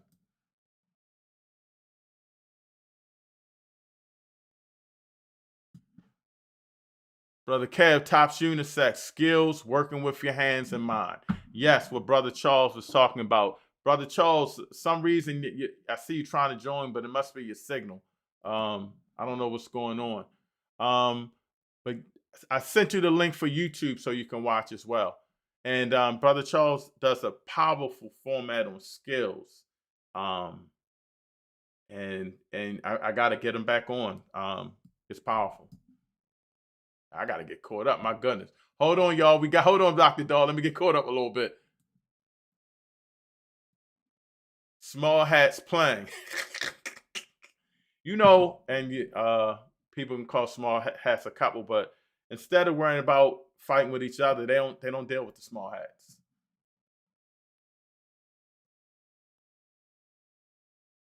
True indeed. And for those that are on UNIA Rock Media, I did not plug it. I apologize. The UNIA has their own platform. We're on TikTok and Instagram. I got cut off. I'm back on. Had like 30 people on TikTok, and now it looks like it's 9. If I don't mess with the thing, it'll cut me off after a certain time. So what I'll try to do is find it, and it's somewhere. But you know, we're on UNIA Rock Media. So your comments, if you are watching, I can't show you your comments, but I can't show your comments. But if you want the comment, you can go on my Facebook page. You can also go on Real Truth and Power YouTube.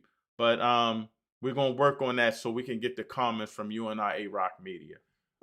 So we could put your comments on if you don't want to whatchamacallit. And Brother Red, I see, but I got Dr. Daw.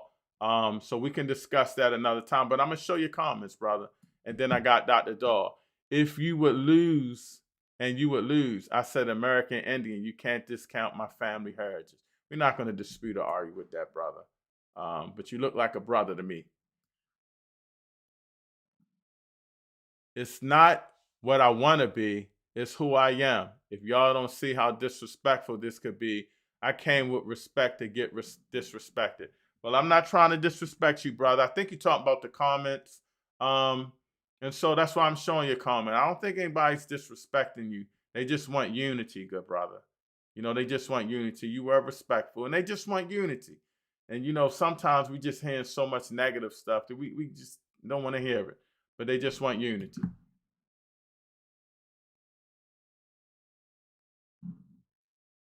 AI viewers, that's an ad almost there.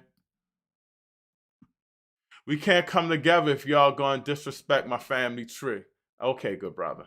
All right.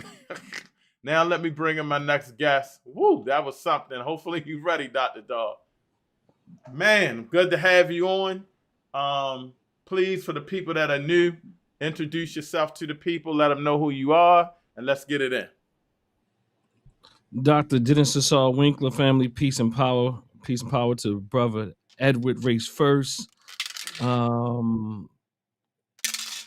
Peace to President Everett, UNIA family. I will say I am a member of the UNIA under this dear president here. You know, he's very impactful brother. I appreciate your work. I appreciate what you're doing here. I'm also I have an organization, Temple New African Thought, Teen Holistic Wellness Center, business person, entrepreneur, if we can use those terms, psychotherapist,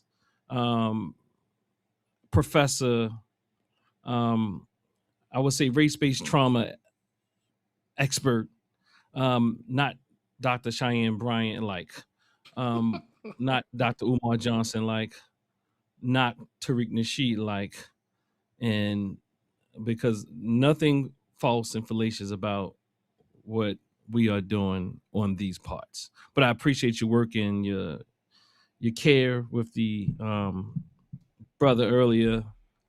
I appreciate your presentation. I appreciate your presentation, and I wish I could see it in front of me, but I do. I know you said it was like, I think it was 4 pillars. I was actually driving, and Yeah. and I know that you said quite a few things, and a few things stood out to me. And one of the things that stood out to me in several sections, you spoke about trauma. And I can't remember what section you spoke about trauma, but I think that is essential. I think maybe in the spiritual section you spoke about trauma, and maybe in the educational section. I would say it's just all through. But I really appreciated your presentation. I said you're professorial, even if you're not a professor. So yeah, you're professorial, meaning that you have the qualities. So I'm not going to take I'm not going to take that you won't accept that. At least I'm going to just demand that you do. So so I think it was very fundamental. It gets late and my tongue get a little tired, but nonetheless, I think I don't know. Let me stop. You told me just to introduce myself. Go ahead, go in, brother. Go in. You got the floor. So I think there's 2 things, and I can't remember all the 4 pillars, but 2 that stick out to me is 1, economics. Financial. I put that under financial. So financial. it was not to cut you off. It was spiritual, cultural, academic, and financial.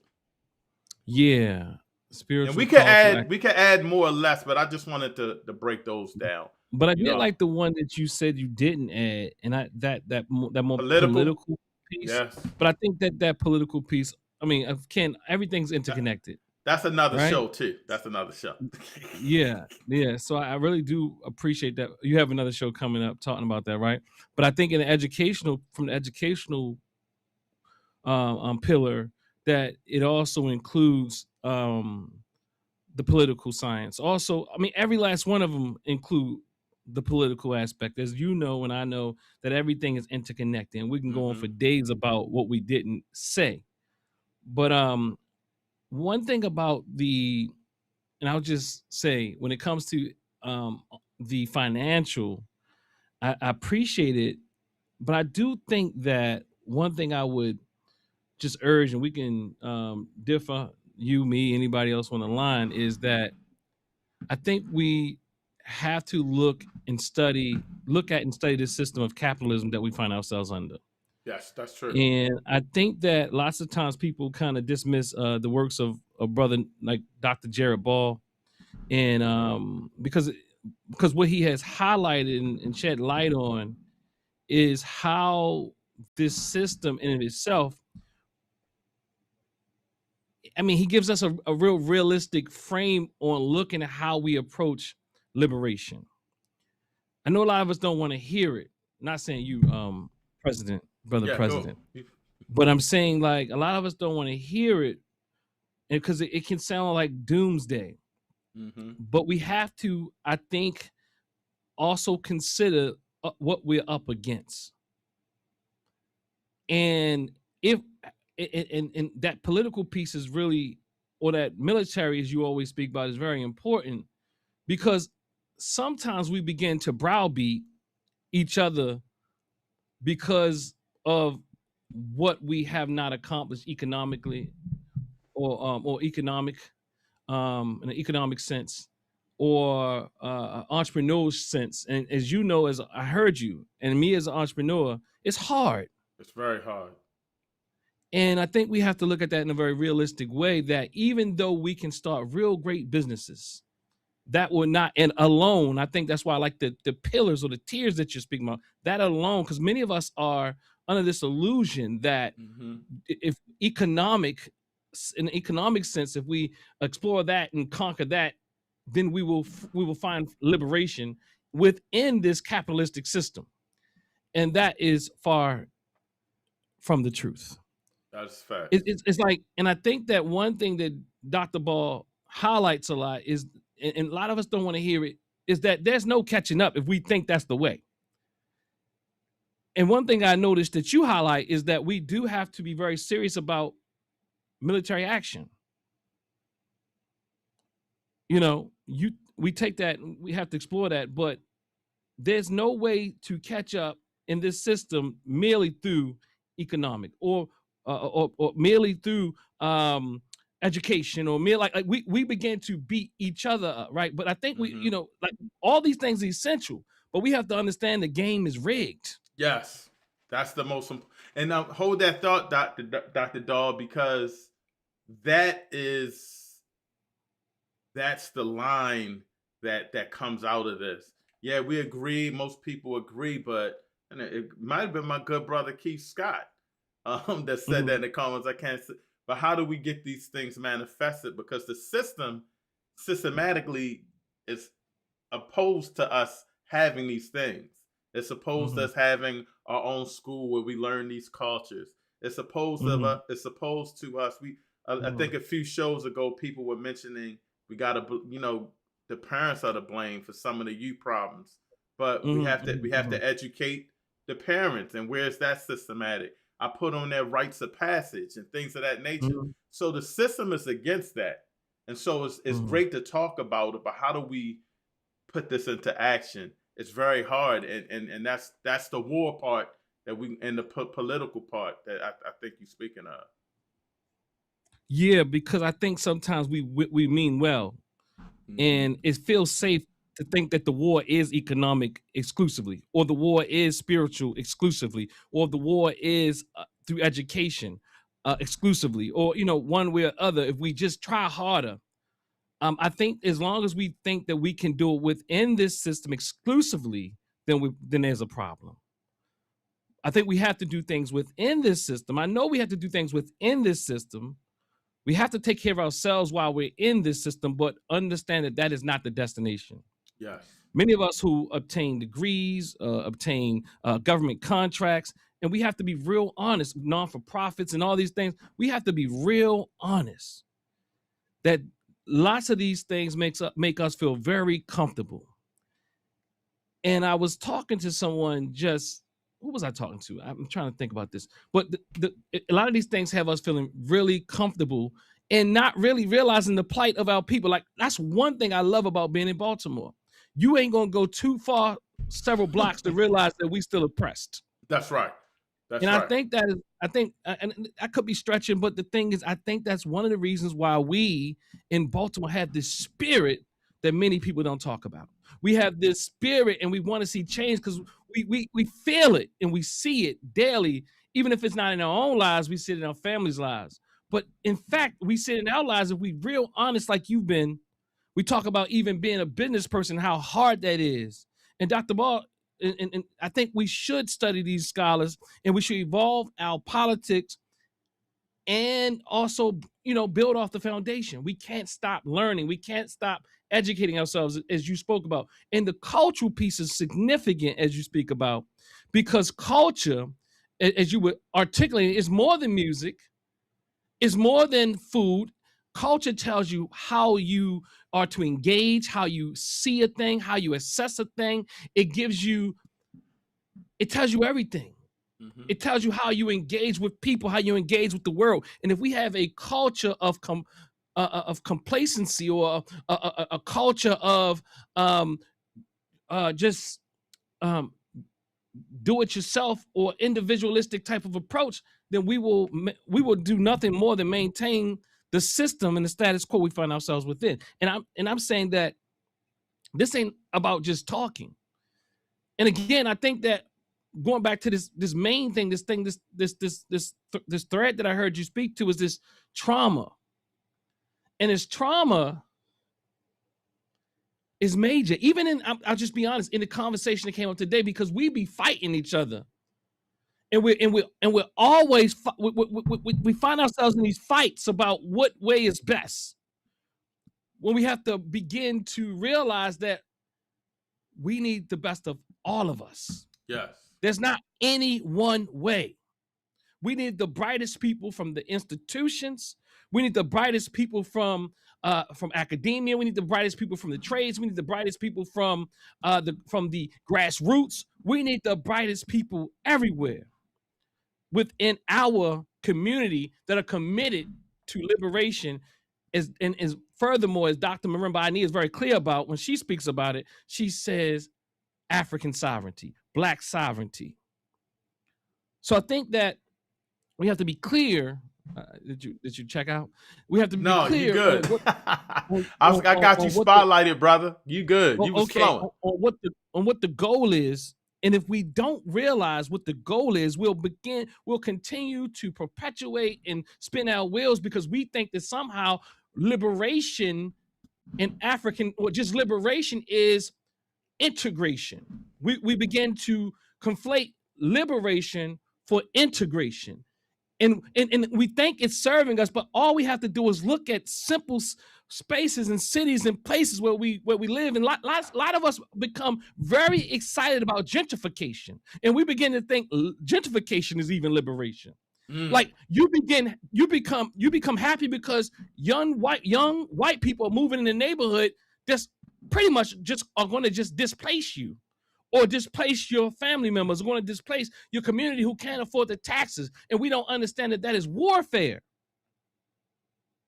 In fact, I saw you comment on Bob Imhotep's post earlier, and I'm thinking about some of the things he said when we don't understand when we're ahistorical, when we're apolitical, when we're all these different things. And you say you're going to talk about that today. So I appreciate the conversation. I appreciate the building. I appreciate the connection. I appreciate you, all of us working together.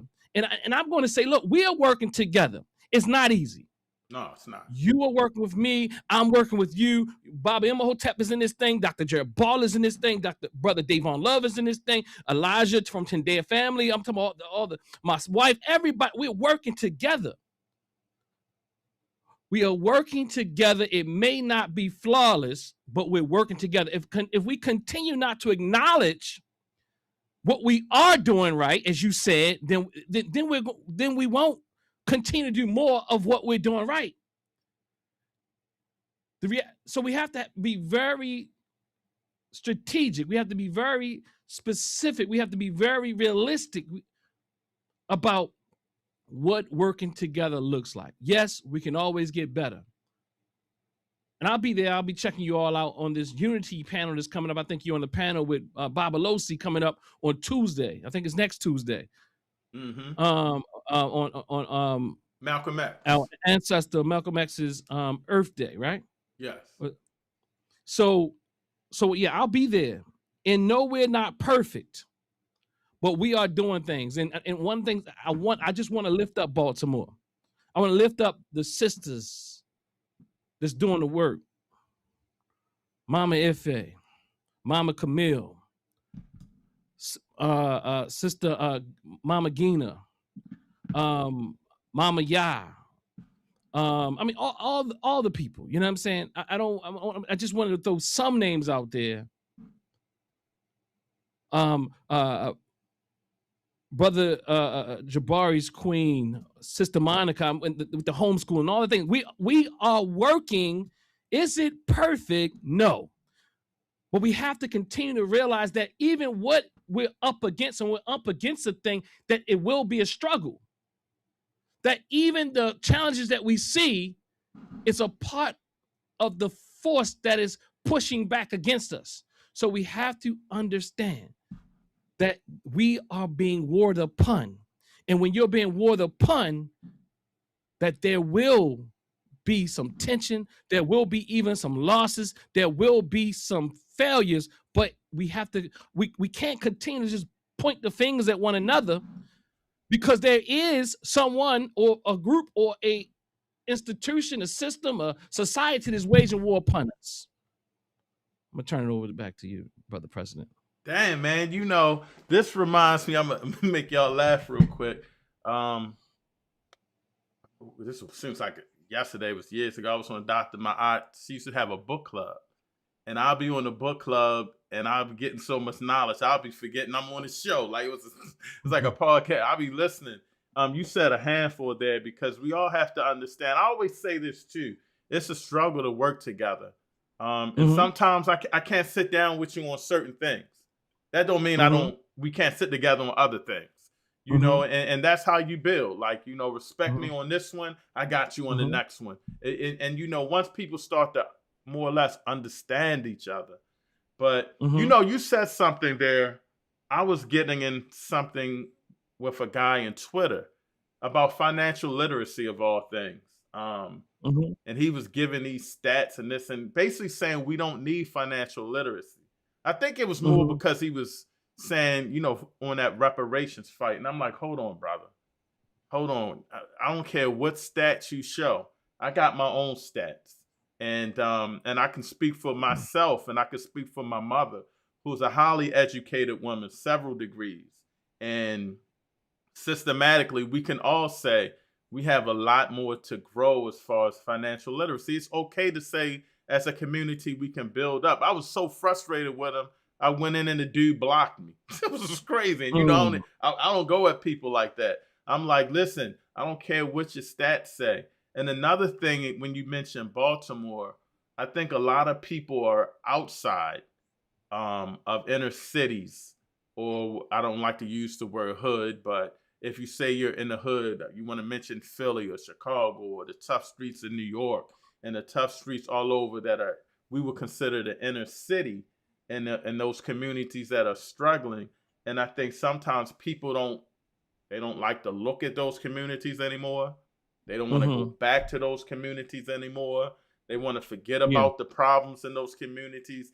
And the aspect changes. Well, I'm okay. My kids are at a good school. I'm highly educated, whatever the case may be. And when you do that, you separate yourself from the whole community. We got to look at the positives and the negatives and bring it all together.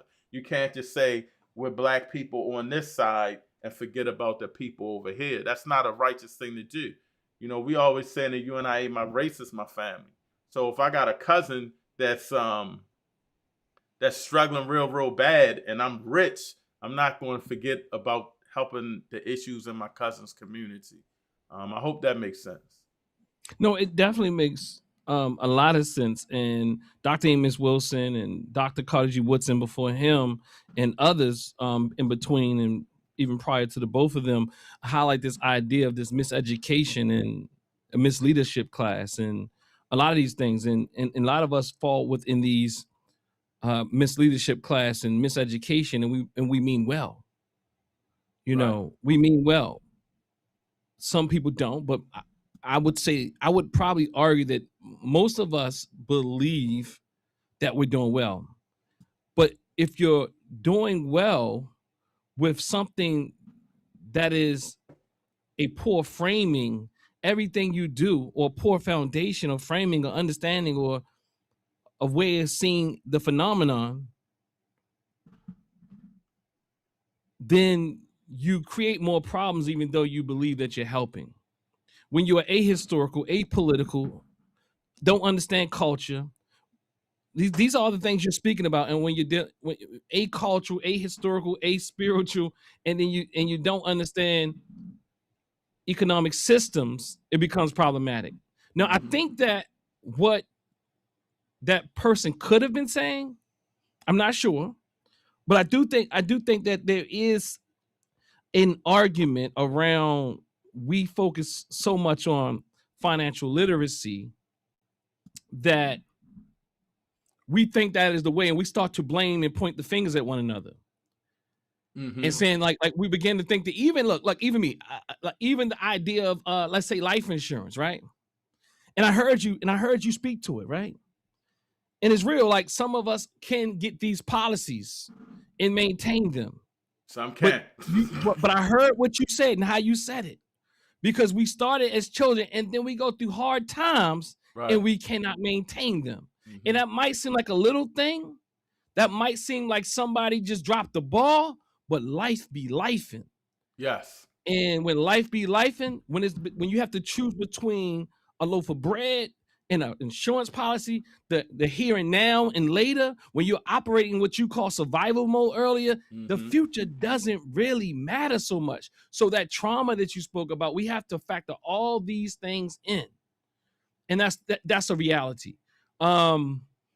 That's a major reality. And I saw you, and I saw you, like the way you explained it, you like, but that doesn't mean not to try your best, but we have to also understand even financial education or financial literacy has been weaponized against us as if we're doing the thing wrong. And I think that's what people are saying. And financial literacy is not enough, but it doesn't mean that we don't educate ourselves financially. Thank you. Yeah, I think that's the whole thing.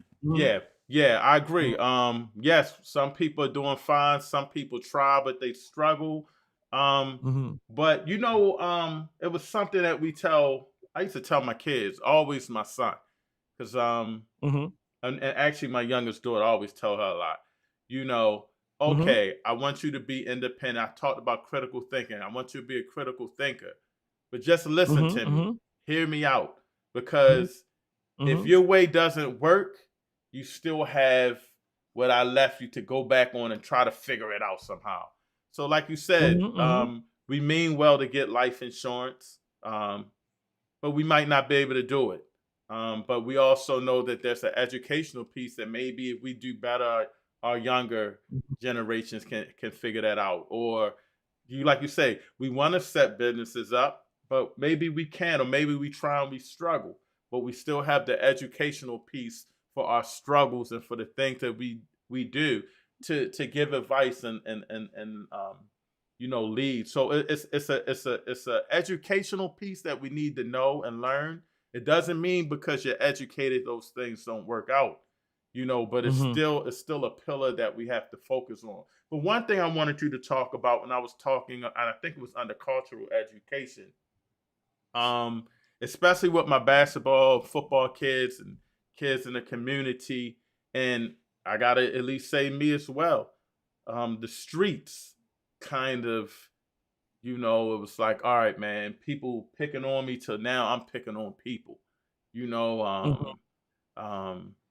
a little nervous and scared as a child of being a strong dude. It was kind of like the streets kind of made me tougher. My friends made me tougher. But I was blessed to have a family that kind of instilled certain things in me. But there was also something that was lacking, a rites of passage. I know you deal with that a lot. And I think that's something that, and again, it's great to talk about these things, but to actually manifest them and have them instilled in the community is another. But talk about rites of passage for not only for our brothers, but our sisters in that degree, how important it is, how we need to maybe focus on trying to incorporate some things for our community so that they can come up, a little better with understanding and guidance about being an adult. And on that note as well, and I'm hoping I'm not giving you a lot, talk about young families and how that could benefit them, because we always talk about, a lot of people say, man, we got to look at the home. I think Brother Kevin said that. We got to look at the home and the parents on the last show and things of that nature. But there's an educational piece and a rites of passage piece I think we've lost throughout the years that our parents are lacking, and I think that may be something that we have to look at as well. I hope I make sense. I'm just rambling a little. Yeah. You know what? I appreciate it, and you might have to bring me back on track as well. But I appreciate that question because I did want to respond to that because I heard it this week and I heard it last week, and this idea that we just be like, well, parents just need to get their ish together. You know what I mean? Like the parents are the problem. Like it's almost like the parents become the problem, and nobody was considering that they were they were children who were going through the same struggles that their children are going through, or some similar struggles that they were going through. Like they never really had the chance to really develop in different ways because they've been adapting to a toxic society. Now we think that somehow that people are just going to grow up without any really secure figures in their lives, without going through rite of passage, without going through, whether that is a formalized rites of passage or just a what they call organic rite of passage, being in a household with parents and community that says, look, now you are a man or woman, who ushered you into the process, who taught you how to do things, and taught you what a man is, and taught you what a woman is, and taught you what marriage is, and taught you what and how you respect elders and children and youth and prominent figures in the community and so forth and so on, right? And how what it looks like to carry yourself in a respectable manner, because what we're dealing with lots of times with the culture, if we want to call it that, is a culture of survival. So when you've only known a culture where you had to survive, even if you take that person outside of that, it's a lot of rewiring, a lot of reworking that has to be done on that person's nervous system to help them see the world different, experience the world different, treat people different. So I deal with, for the most part, for me per se, I deal with the people that everybody said they don't want to deal with. Because who are those peoples? The people that I'm talking about, I deal with adults, because I realize that most people, I can't remember the phrase that many people talk about. Frederick Douglass said it's easier to raise babes than what is it? I can't remember how it goes, but nonetheless, it's like it's easier to raise children than like I guess like revive revive adults or something like that, bring them back to life or something like that. I'm doing a horrible job with this right now. So if anybody has that, right? If anybody has that, say it again. It's kind of hold on. Let me look. Let me just do it like this. So it is easier. It is. Let me see if I can find it real quick. It is easier to raise children than to revive adults or something. This is not the words, okay? It's not the words, but Frederick Douglass, it's easier to build strong children than repair broken men. Okay? So for me, I don't go with the easy route, because I don't even know if I agree with that totally. Right. One, I mean, it's hard work, yes. Hey, Doc. Yeah. Keep flowing, because we got a powerful conversation. I got to grab the door. So I'm going to put you on solo. You got to hold me down. Hold me down. Look, I'll be right back. I'm talking to you. Now I'm talking to the audience. Okay. So it's easier. Thank you, Baba Ori. I'm seeing it here. It says easier to raise strong children than to save weak men, right? So me, I tend to work with adults, because the reality is I don't know how many people that I work with and they have big bodies, they're grown people, or what they say, big old adults. They look like it, but the reality is they don't feel like it. the reality is they struggle with confidence in being the person, or being a father, or being a mother, or being a spouse or partner, or even a good friend. Now, I don't think personally that you can, and I mean that you can not intervene at that level, men, women, and children, and create a healthy community. Because the reality is, as we all know, we've heard it before, like there's no way to you on the weekend or afternoon school and then send them right back into these environments without any type of change. I'll give you an example. One of my clients, very interesting.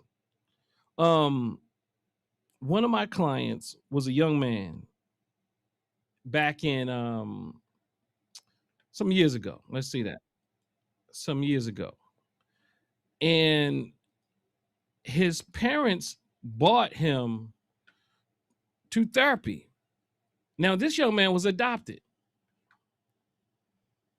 And so he was like hoarding things and lying and all types of things.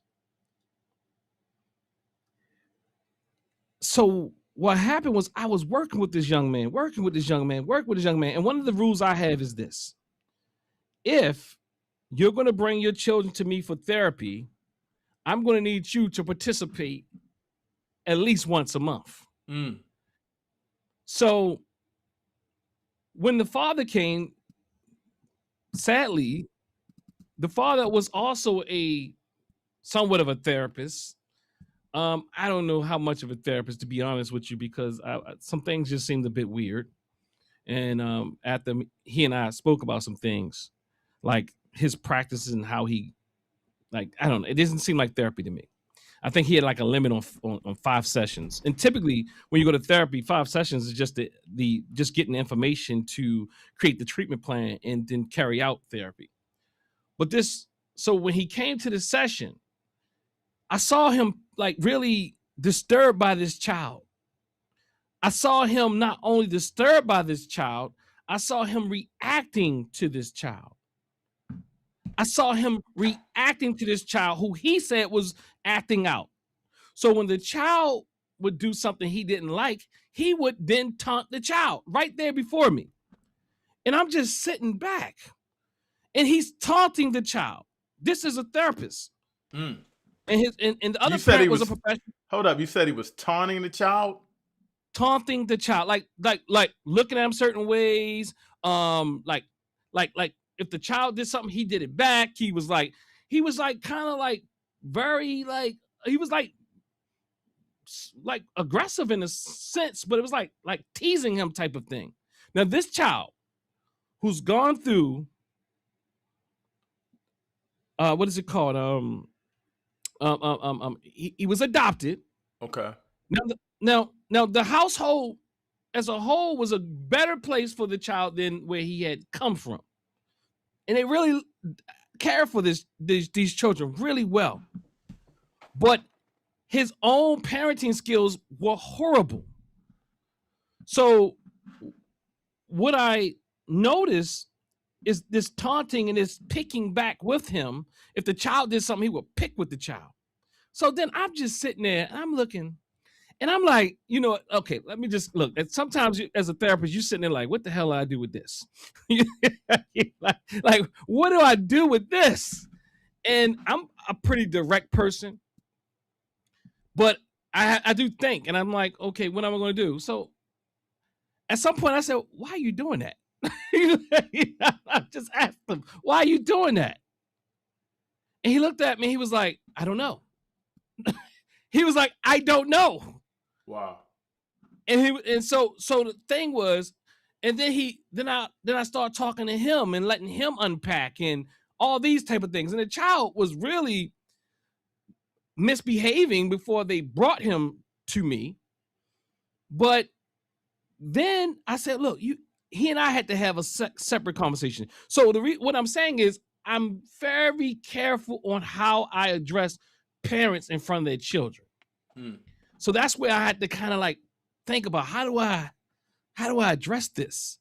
But at some point, the little boy is not one of those little boys that's going to back down. He wasn't one of those type of children. He was a smart little genius young man. I mean, like really smart, genius young man.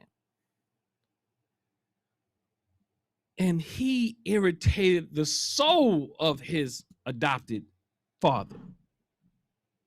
So what I noticed after that, the parent would come back every now and again. He changed his approach. He changed the things that he was doing. And as a result of him making changes and loving the child in a different way, the child had therapeutic change. Therapeutic change came about. They think it was me, but I don't think it was all of me. I think it was, well, when I say me, I'm saying that it was really the parenting. It was really the parent did something differently. The child felt more secure. He wasn't being picked with, even if he did things what they considered out of order. So, and the child actually improved significantly. And you don't always see that in therapy all the time. But this child, especially with children, can be very hard. But this child had improved significantly. And this child was doing all types of things. So it wasn't a simple case. This child was doing things in school. He was lying a lot. And that's typical when you look at the data and the research when people have been adopted. So this child had been through a lot of things. And then coming from that to this was even more, was the child didn't feel secure. So what I'm saying is we have to deal with the parents because the parents themselves haven't learned how to be parents. And that goes back to this rite of passage that you're talking about. And for some degree, that therapeutic intervention was a form of rite of passage for this parent because he had to grow up. Yeah. He had to grow up. And many of us who, when we talk about trauma, we are stuck in many instances at the place in the space when we've been traumatized. Look, no, we can do all these things well. Like we can be corporate CEOs, we can own businesses and all this type of thing. But when we get angry, we have temper tantrums and we become pretty abusive, whether we know it or not. So nonetheless, we have to deal with, so I'm taking it back. We have to deal with the parents because the parents weren't properly nurtured themselves. I don't believe and I don't agree with this idea that you can deal with the children and leave the parents alone. I know it's hard work. I know it's frustrating. And many times that frustration that we have or that lack of being able to deal with other people is indicative of work we need to do ourselves. I say, I remember when I was first having my son, my homeboy, he had a son already.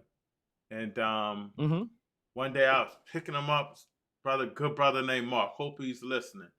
And I don't know, but I was driving, he was driving, but I think I went to let him out or he went to let me out.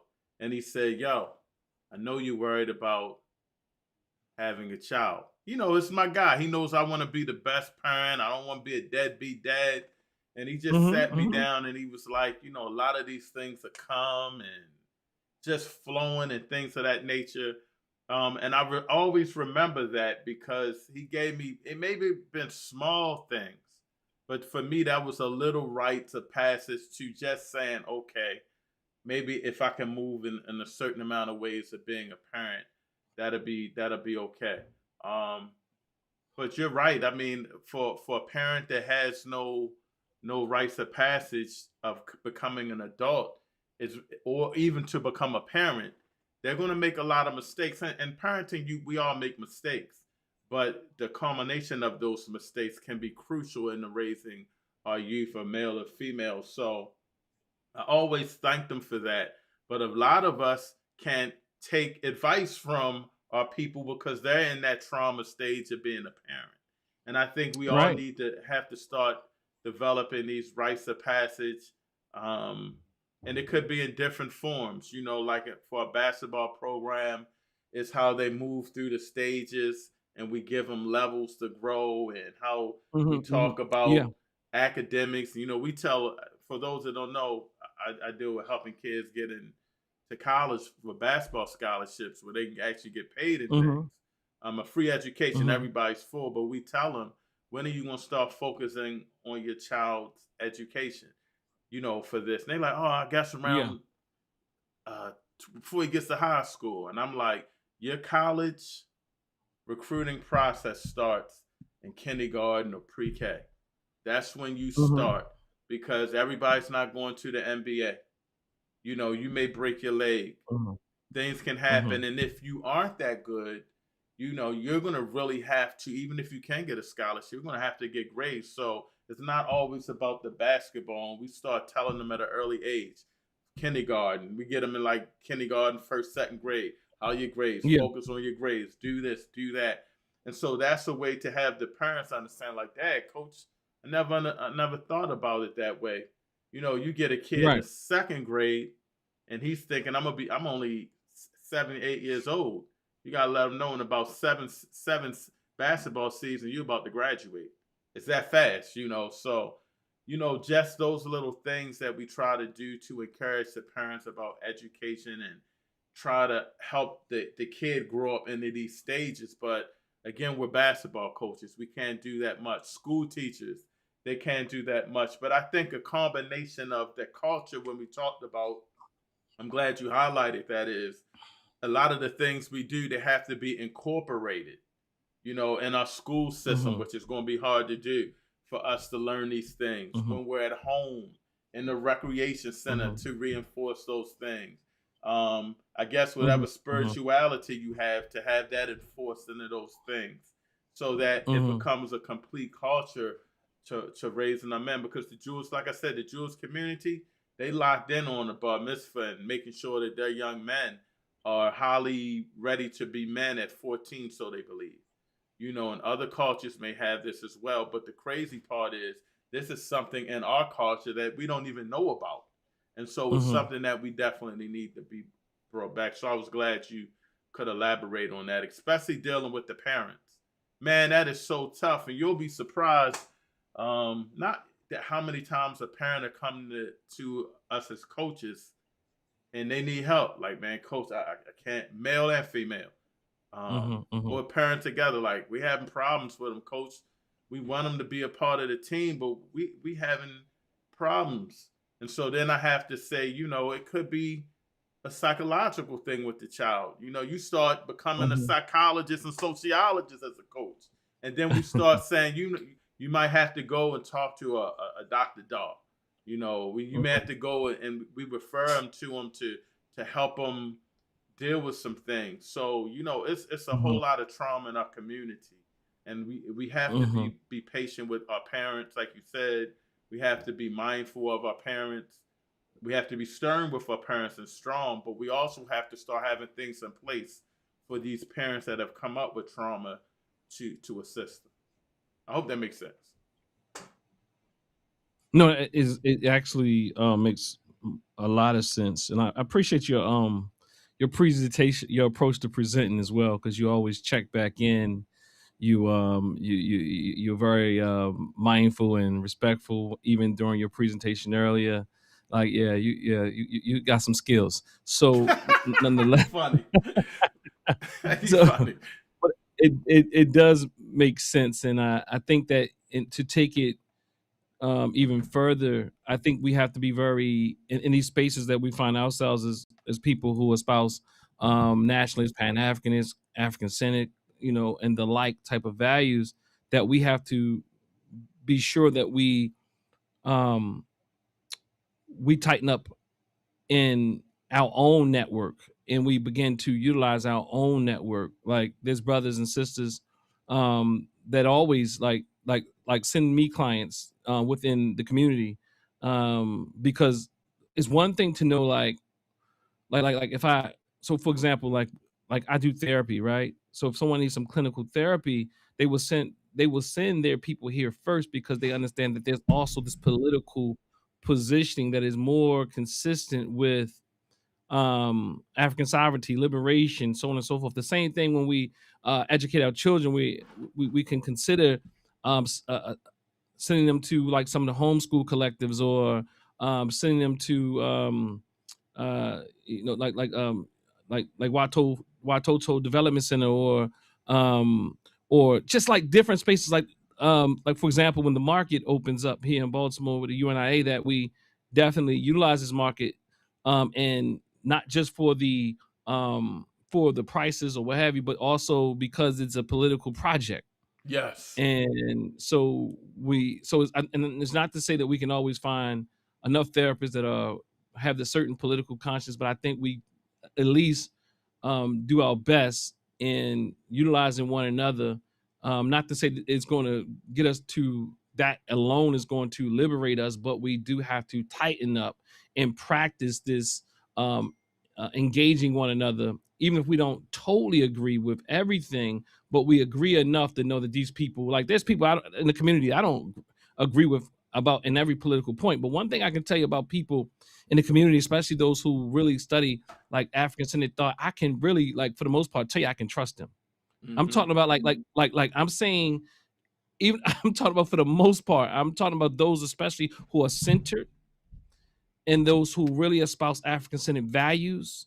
And what I mean by African-centered values, those values that are consistent with this culture that we're speaking about, those values that are for us, those values about our unification, those values. So, and I'm not saying they won't take somebody else out, but what I will say is that what I've found in my time in these African-centered circles, and that doesn't mean that we're perfect, and I'm not talking about the pseudo African-centered people. I'm talking about those who I know who are studying.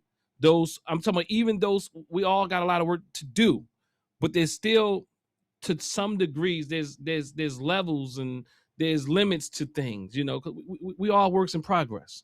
But nonetheless, as a rite of passage, so like for example, we have the NGA rite of passage program here, where I take the people that are part of TNAT who want to be more involved in certain aspects of TNAT, whether that is public facing or more inside of the organization itself,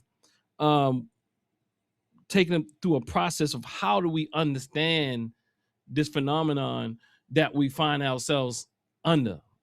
How do we engage with one another and also this system that we find ourselves within?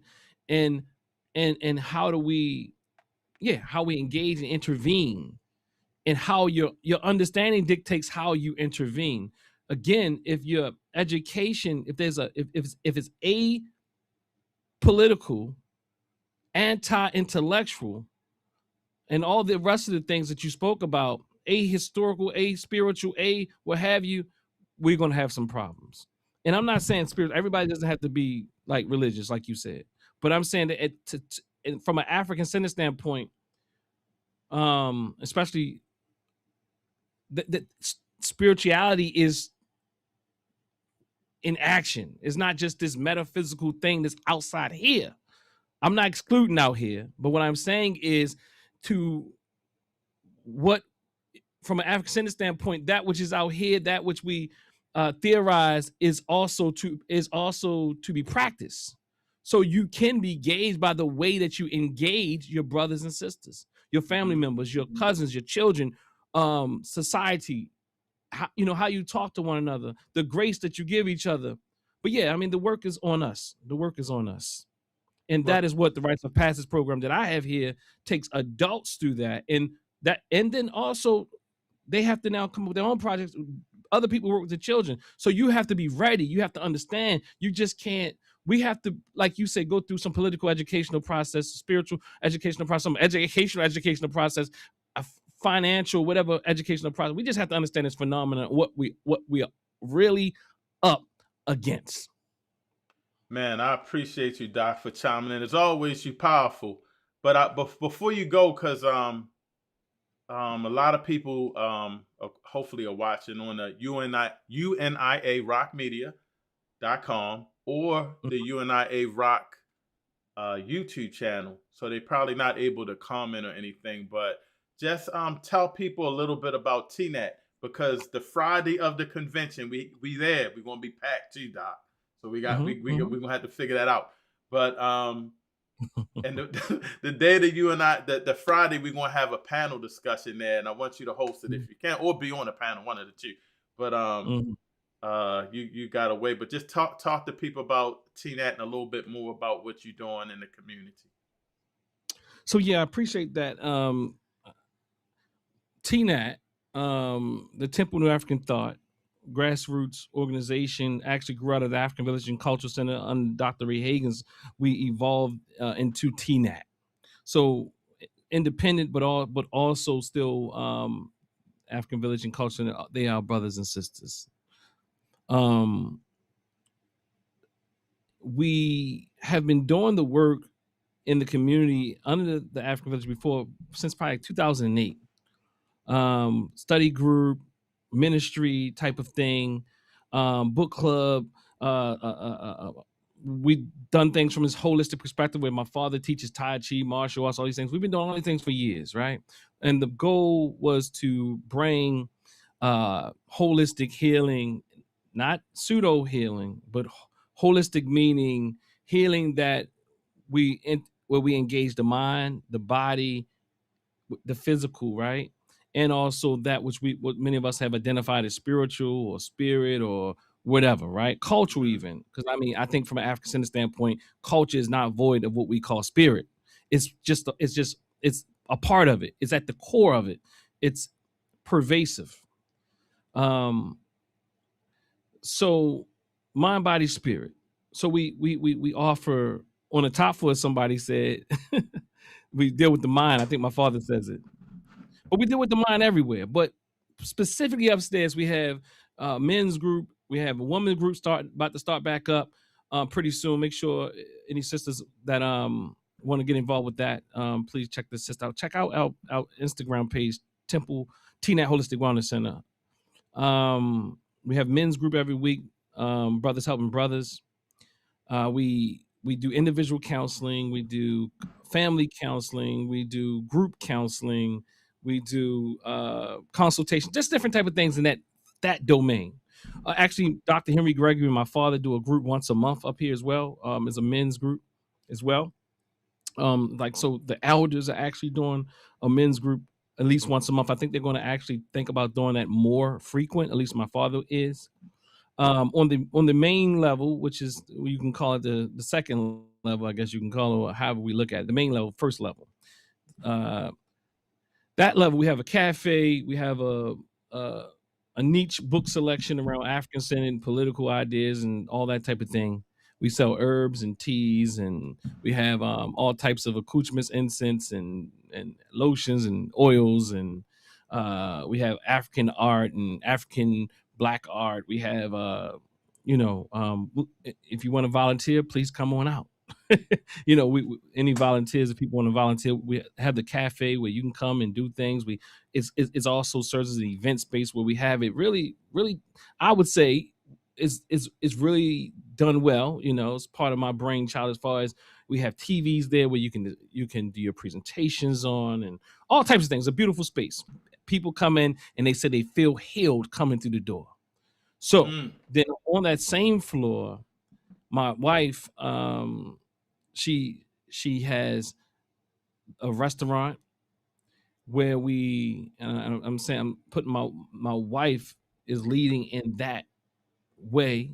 I'm so happy that she is. We've been trying to talk her into and doing it for years. Brother President Everett has come out and support us on the grand opening.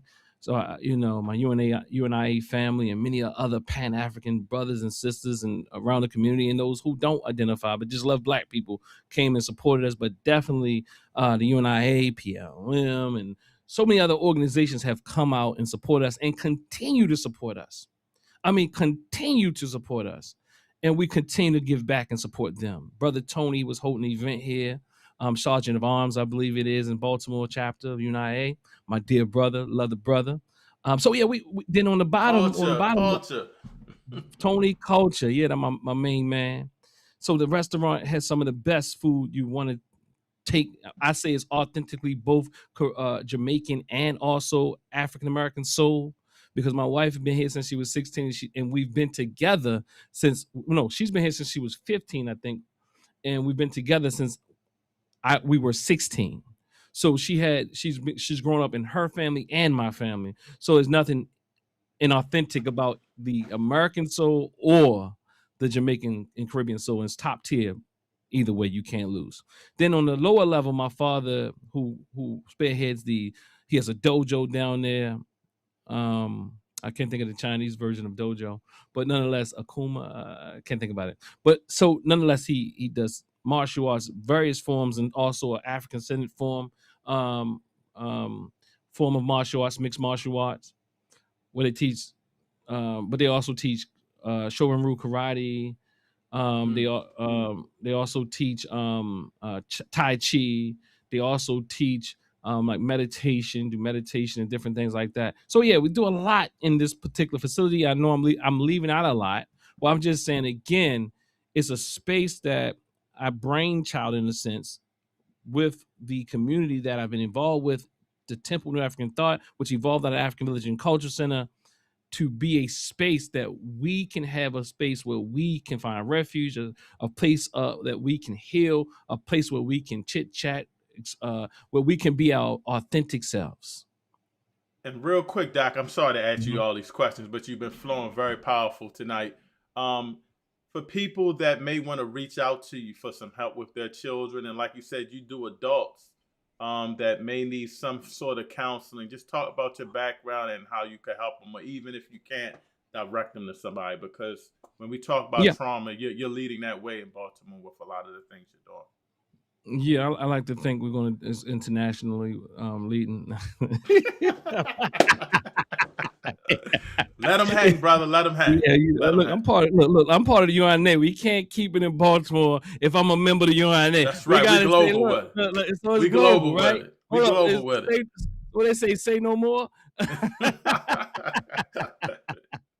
And so, and so they can reach out by calling our main line at 410-777-5020. They can follow us on Instagram, TNAT Holistic Wellness Center. That's TNAT Holistic Wellness Center on Instagram, on Facebook. And they can follow me at Dr. Daw, Dr. Dennis Asar Winkler. And you know, one of those ways, just it's Google me as just Google us and you can find us. Believe me, it's there. And that's they can come by 5525 Harford Road if they're in the area. And Baltimore, Maryland 21214. Well, I appreciate you, Doc. And for those that don't know, I'm on your show. What day? Because that ain't the day of the unity, because we on Wednesday, right? Hold on. What day are you coming? And plug your show, by the way, before I let you go. Plug your show. Plug your podcast. Okay. Oh man, what day are you coming? Oh man, hold on. Plug my show. Oh yeah, check me out on I think I just double booked you, by the way. I think about oh, hey, look, I don't know. But look, I'm gonna say you're gonna be there on June the 3rd. Does that work for you? What day is that? We'll make it work. That's a Wednesday. I think we should be good. We'll make it work. Well, okay. I got president's meeting, but I'll get back to you on that. I forgot. First Wednesday. It's always Wednesday. Yeah, my President's Day week. Do the second. Or did we talk about a special edition? I can't remember. Just let me know. We'll make it work. I announced it to everybody. Okay, we'll do a special edition if we have to. But yeah. So the president's meeting is every Wednesday though, right? No, usually the first Wednesday, but sometimes we reschedule and stuff like that. But usually the first Wednesday. Okay. All right. So if not that, the 10th. But okay, that's cool. So you had another question?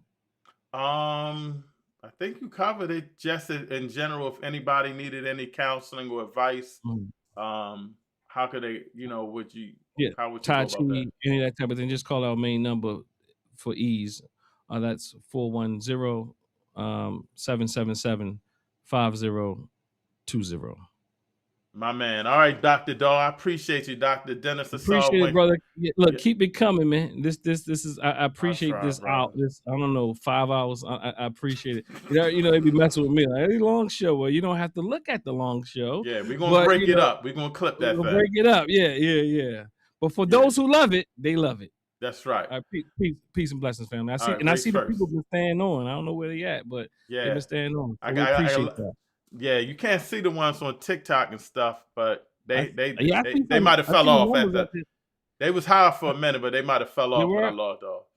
Okay, well, the number's still looking pretty good right now. So we appreciate y'all. I appreciate y'all. Peace, President Everett Winchester. All right. Take care. Blessings. Race first. Blessings. All right, that's my man, Dr. Daw. I'm going to hold tight real quick and go over some comments. Everybody's comments I like to do because you put yourself into the show. But right now, while we still have a lot of people on, I'm going to ask y'all to do me one favor. You know how we do. If you're still on, do me this one favor. It's very important.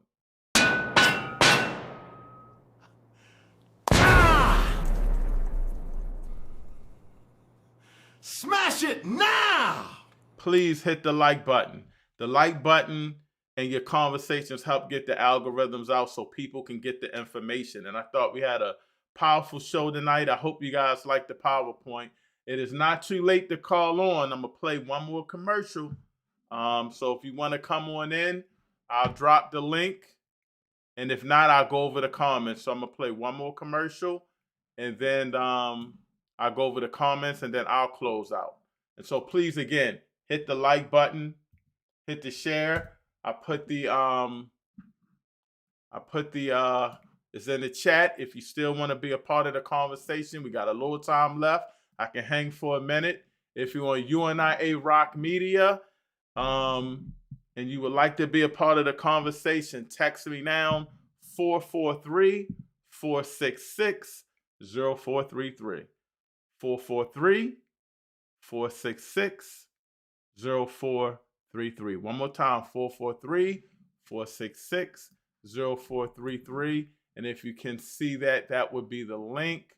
And if nobody jumps on, I'll close out. But for right now, I'm going to play one commercial. Sister Basima, what's up? Race first. Hopefully you saw my PowerPoint. I was trying to do the best I could. Race first, Sister Basima. I'm going to go over all the comments if nobody jumps on. But let me knock out and pay the bills. This one is one of our, and I got to correct it. It's coming up wrong, definitely. But this is a Black-owned clothing line by a brother by the name of Arthur Gray, my man from Park Heights. And he's doing some real positive work in the community. Definitely check out his clothing line.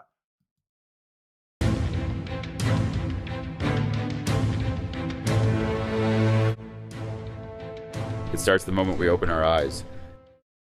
We're born with emotion. Life shapes it. Challenges sharpen it. The world throws chaos at us. But we learn the patterns. We master the storm. We fall. But together, we rise.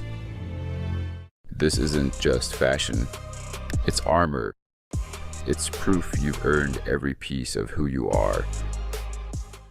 Emotional intelligence. Wear your evolution.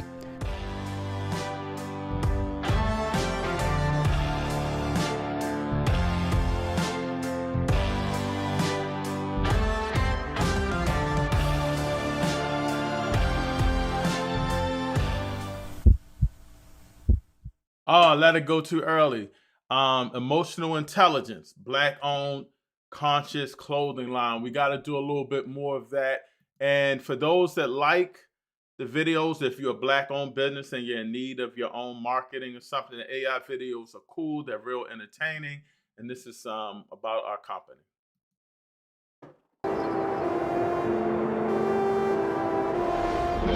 60 seconds to erase this city or rebuild it from scratch. This isn't pre-rendered. No soundstage, no green screen. Every explosion, every storm, every alternate reality. We don't imagine worlds. We manufacture them. The future doesn't wait, and neither should your story. I didn't just save the world, I authored it. Dynamic media legacy. Your vision, our worlds. Built-in AI. Faster, bigger, impossible.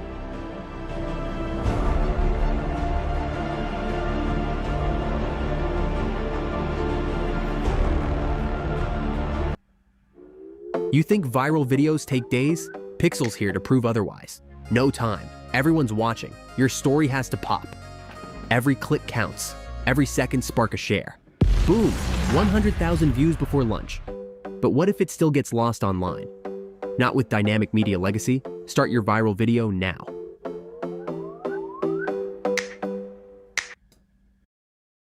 All right, so that's my company, Dynamic Media Legacy. If you are a Black-owned business and you want just something real quick and easy to just put on social media, something, I got you covered. So just hit me up. So I'm going to go over the comments for the day. It's not too late to join in, but I always like to start from the beginning because I appreciate you guys watching. Our podcasts can be long sometimes, but we hope they're informative, like Dr. Daw said. We hope they're informative. I hope you like the podcast. I'm sorry, the PowerPoint I presented. I'm going to chop that up and send out the show, and that PowerPoint will be chopped up so you can just share that part and not the whole show. And again, support UNIA Rock Media, UNIARockMedia.com. We're trying to make that the YouTube for Black people. You're going to get shows like this, Community Focus, which is hosted by the 10th successor to Marcus Garvey, the 11th President General. They go on at 8 Monday and Tuesday, and I'm going to try to stay consistent on Fridays. If I had to switch, I'll let you know. But Fridays I can be at home. And so I'm going to go over all of the comments real quick. When you say Black community, are you speaking on all Blacks or American Black? And again, I'm from Baltimore, but we always focus on the global unity. That was the brother that joined the show, Tony Red, Dr. Dawes. Give me a peace and shout out. And he actually joined the show. Brother in Annapolis. So shout out to Harvey Lee. We got people from Annapolis listening. Brother, definitely get with me because we got to bring that UNIA to Annapolis. You know what I'm saying? They link up with our Black people there. Sister Tanya, which is Sister Saket. She was very powerful, engaging with comments, and she jumped on the show. And remember, you can always be a guest on the show. After we talk about the topic or what have you, or even have a guest speaker, come engage in a conversation. And if you have something going on in the community you like to promote or a business, we're here for that. This is for the community. That's her letting her know who she was. Brother Harvey also saying, yes, entertainment is educating our kids.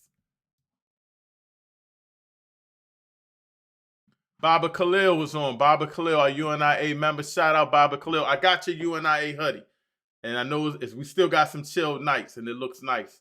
I got you and our first Vice President of Baltimore's hoodie. So I got to get that to you. But he's saying my eye. Yes, yes.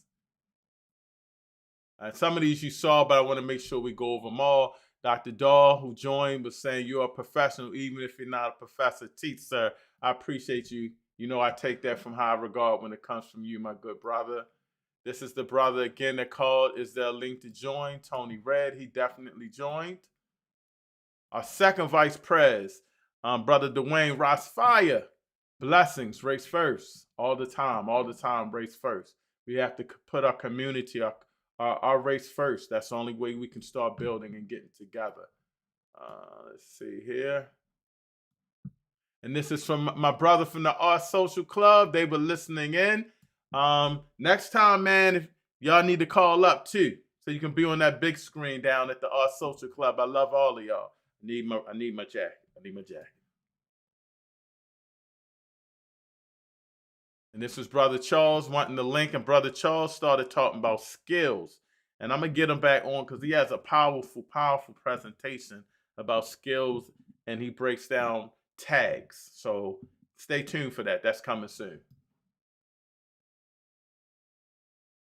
One of our guests every week didn't make it on this week, but former mayoral candidate Keith Scott.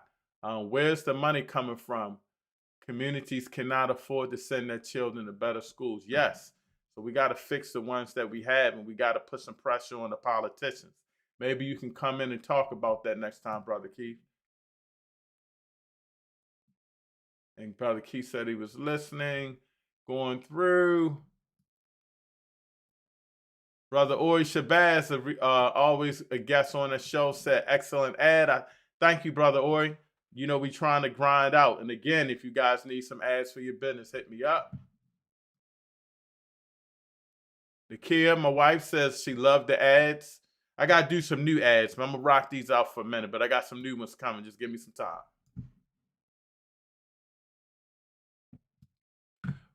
Every third Wednesday. So again, we have this Wednesday coming. It's the third Wednesday of the month. We have our study group.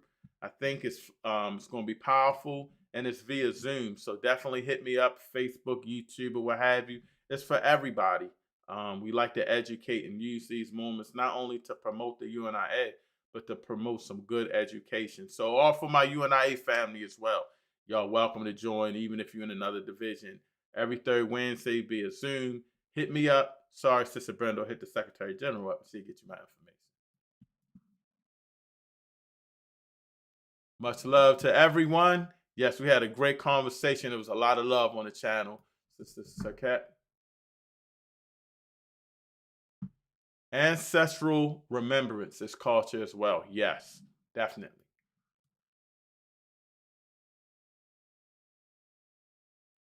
Yes, in the museums, it's only slavery. I agree. You know, we're more than just descendants of slaves. I tell you that. That's only part of our culture and our history. And so we have to remember that. You know, it's nothing wrong with being proud to be here and raised here and for whatever culture we have here. But we're bigger than that. We can't let obstacles stop us from growing. Thank you for that. Yes. Lady President of the Baltimore UNIA. I am so proud. Everything from the podcast to the commercials. Grow Pres Everett Winchester. The UNIA 106 is growing. Yes, we are. And if we're not growing, we working hard as hell. I'm telling you, man, we take it very seriously. The orders come from up above, from the President General Michael Duncan. Wear your colors so they know who you are.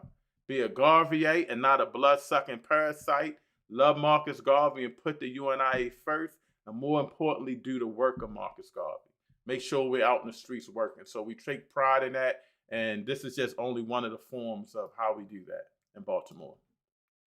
Great presentation. I meant to say that. Thank you. I was a little worried. It's been a while, but I felt, you know, it was so deep. I would rather just do a presentation on the 4 pillars of education for our community. Of course, it's more or less, and I respect all of you guys critiquing of it because we want to fine tune it and we want to put these things in action. So thank you. I hope you guys liked it.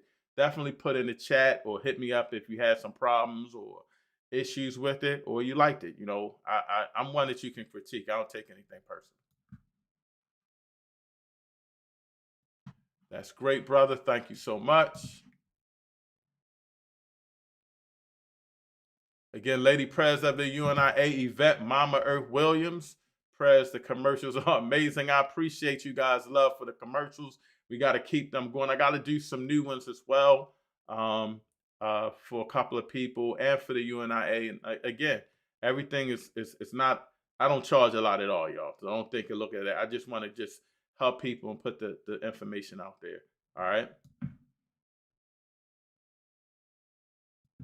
Dr. Dog commented, oh boy, this is the same script. I think he was talking about our good brother, Tony Red.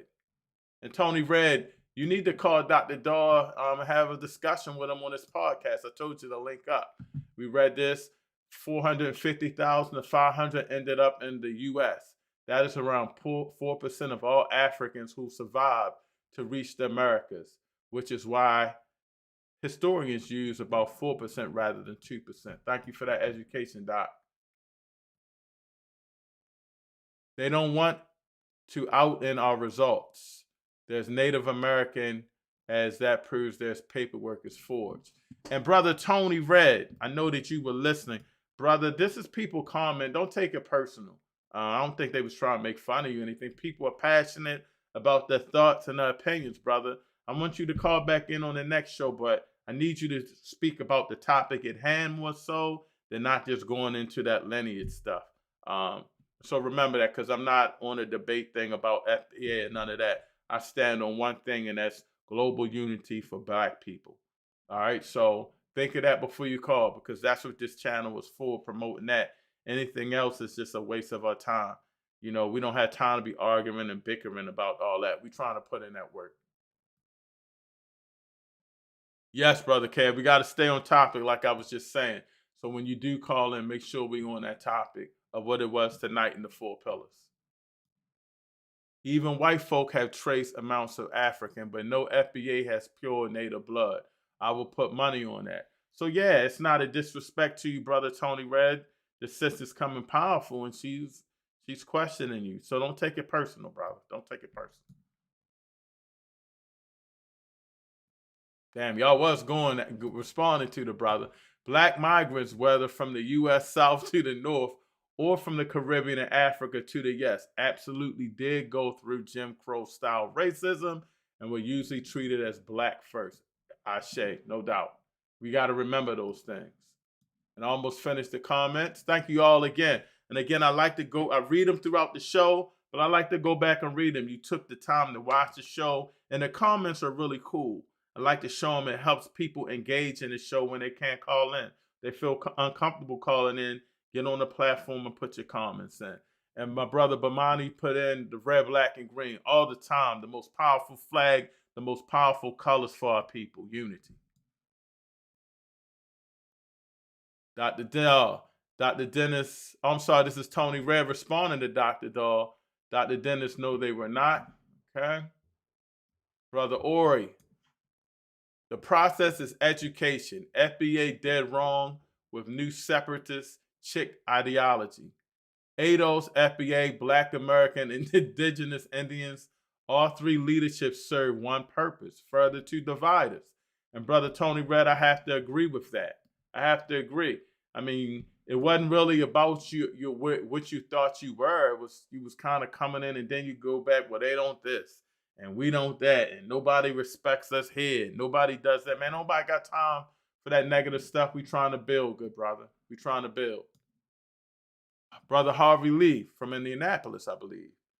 Indianapolis, I believe. To reprogram the mind of what's been indoctrination for generations, if not centuries, and humanity will be definitely a spiritual one, if not divine.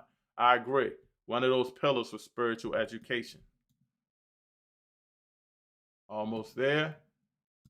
This is commenting on Brother Charles. Skills, working with your hands and the mind. Yes, sir. Small hats playing. No doubt. And this is Sister Sarketta Green saying true indeed. Brother Tony Red was commenting. He joined the show. If you would lose, I said, American Indian. You can't discount my family lineage. This is what causes the divide. I think he's talking about Sister Sarkette, but brother, if you feel who you are, don't take it personal, brother. Don't take it personal. I would just say check, definitely check the receipts of everything you get. And if you on that, stand on that. Don't take it personal. No immigrants in the South had to go through Jim Crow, but only the South. No immigrants in the South had to go through Jim Crow, but only in the South. I'm not confused on what you were saying there, good brother. But Jim Crow was harder in the South, of course, but everybody went through some form of it. This brother's been flowing. If not a wannabe, it's who I am. All right, so he's still upset people are getting on him about the family tree thing because he responded with that as well. Don't disrespect his family tree. I think this is when we were talking about trauma bonding. Yes. Uh-oh. I didn't even miss this one. My man, Brother Jabari, LOL. Yeah, like me. I don't want to hear it. Yeah, we don't want to hear nothing about no division of your lineage, brother. If you ain't talking about unity, don't call the show. If you ain't talking about unity, global unity, that red, black, and green, don't call the show. But I do respect you. All right, we're almost there. Yes, business from the mud. It's not easy. Yes. Don't forget, Sister Sarkat, I need your business information. Maybe we can do some promos for you. Business is hard. I'm an entrepreneur. I struggle a lot. But, we have to at least try to form businesses. And definitely, if you can't create a business, support a Black-owned business. Support. If you're not happy with the business, ask to speak to the owner, man. Like, yo, I want to support you, but you got to do this, this, or that. I'm gonna come back in a certain amount of time, and let's see if we can get this business back up to par. Don't just not come back because you mofos.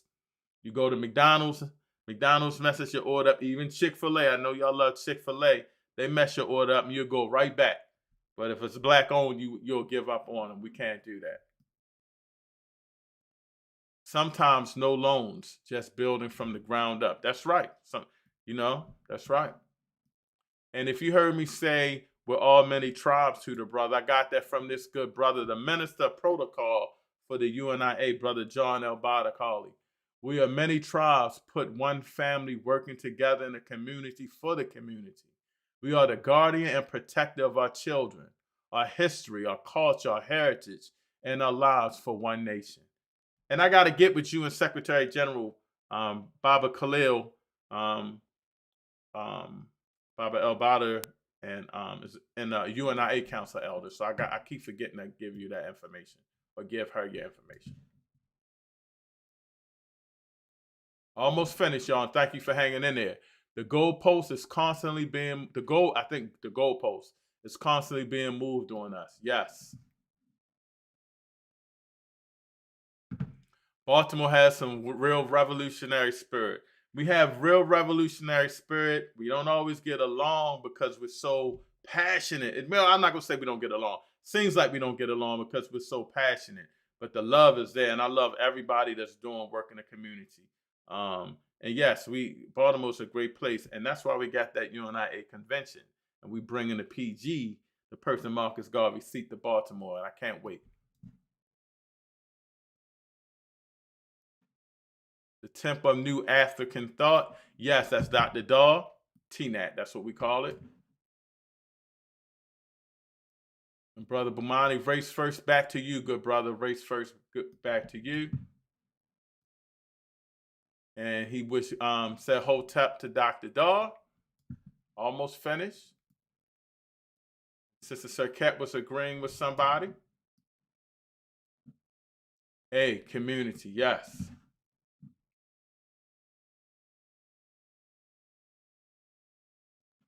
I would love to participate. I can't remember what that was for, Sister Sarkat, but if you were talking about something with Dr. Daw, definitely I can hit you up. That's our UNIA member. We need to learn how to disagree and still work towards solutions. I agree, yes. Baba Ori? Not necessarily trying to save Yvette, talking about Yvette Cornell or Tariq Nasheed or Top Cat, but what we're saying to the Blackfoot brother is that we definitely want to move the needle with this brother. Brother is valued, and we're all trying to figure this thing out. Please read Memorandum 46, just one of the documents to divide us. And I hope you're reading this, brother. This is information for you. I believe it was Tony Red. We need you in the fight, but you got to understand the bigger picture and stop trying to, it's like you separating this in your own. Thank you for that, Brother Ori. Sister Selena Ricks, man, I haven't interviewed you in like 3 years with your book when I first started my podcast way back in the day. So thank you for tuning in. Baba Khalil, all of us are right about something, but none of us are right about everything. Who you telling? We have to practice humility to accept that about each other. For the most part, we recognize that about each other. That's right. I always say I don't know everything, but I'm going to stand on what I believe. And if I'm wrong, you can try to correct me. But we don't know everything, and nobody's perfect. Almost there. This is the brother. That's All I was trying to get an understanding, only to be looked at as a joke. Brother, nobody was joking you. Nobody was trying to discredit you. We just need you to check your information. And again, the brother was even to go as far as to say his paperwork was fraudulent. I don't think nobody was saying your paperwork was fraudulent, good brother. I'm just thinking they saying you need to check your source.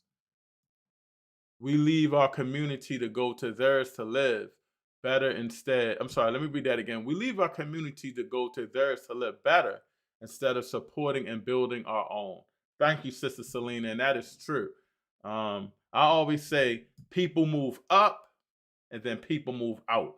People move up in the world, get finances together, and they move out. But they forget where they came from and they get back, and there's people like them in the same conditions. I've been talking to my son a lot about that. He played basketball, he went to these good schools and stuff, but we was on the bottom. Like, shout out to the Sam Cassell All-Stars team, my man Kurt Lee. Man, those parents saved us and got us to a place. And we were struggling. And so it's always another kid out here that was just like him struggling. And, you know, when you get older, you can't forget to help somebody because somebody helped you. Money matters. Money matters. Black dollars matter. Black financial education matters. Yes. Soft Twist. Looks like he was on YouTube. Are you able to read a map? I'm not sure what you mean, but I can read a map. I used to be a driver before GPS and all of that. And I'm serious. I could flip the map, turn it over, go. Yeah, so I'm short with the map. I'm not sure if you're talking about if that relates to Africa or not. Baba Khalil, we generally duplicate the emotional environment that we grow up in. The environment includes the streets. Yes, definitely. I got to work on that. Got to do better. I got to work on that because it's still in me, and it's in me not because I'm some raw street type crazy dude or anything like that. It's in me because I had to get tough at one point, or I was going to get stepped on. And shout out to my brothers. For that, I grew up with the Ronald Williams and the Clifton Sherrods and the Lil Marcuses and the Sean Fletchers and all of the Emerson Village and Cooks Lane families and the Morants, Jamal and John, and my high school brothers for life, Brother Artie Gray, Ferris Spencer, Johnny Jackson, all of you, Chucky Brown, I love you, because they was like, you know, you got to stand strong, and when that happens, we become conditions of an environment. Sometimes it be tough and to deal with things a certain way, but that's how we grew up, and we have to do better to make sure the younger kids, and that's what I'm trying to do with basketball, don't have to go through those things. Baba Ori, teach bro, doctor, talking about Dr. Dahl, about Black parenting, as these parents doing their best. They oftentimes from birth to kindergarten is major. Yes. I think Brother Kevin said that at on my last show. It's on my YouTube. It's a clip on the shorts where he says education starts at home for the first 5 years. Education starts at home for the first 5 years. So that is very important. And we have new parents that haven't had the proper education or the proper tools. And we got to make sure that stops generationally. And I don't know how to do it. Maybe that's a show, how when new parents come in, they can get some form of not training, but something to help them deal with things. But so we can't, even though it's an issue with the parents, we can't put it on the parents. As a community, we have to do things. And that's what sometimes we forget. We blaming the youth. We blaming the parents. We blaming the school system. We have to look at everything as a community and how we can fix things as a community. Thank you, Baba Ori. Easier to raise strong children than to save weak men. Hey, who you telling? Who you telling?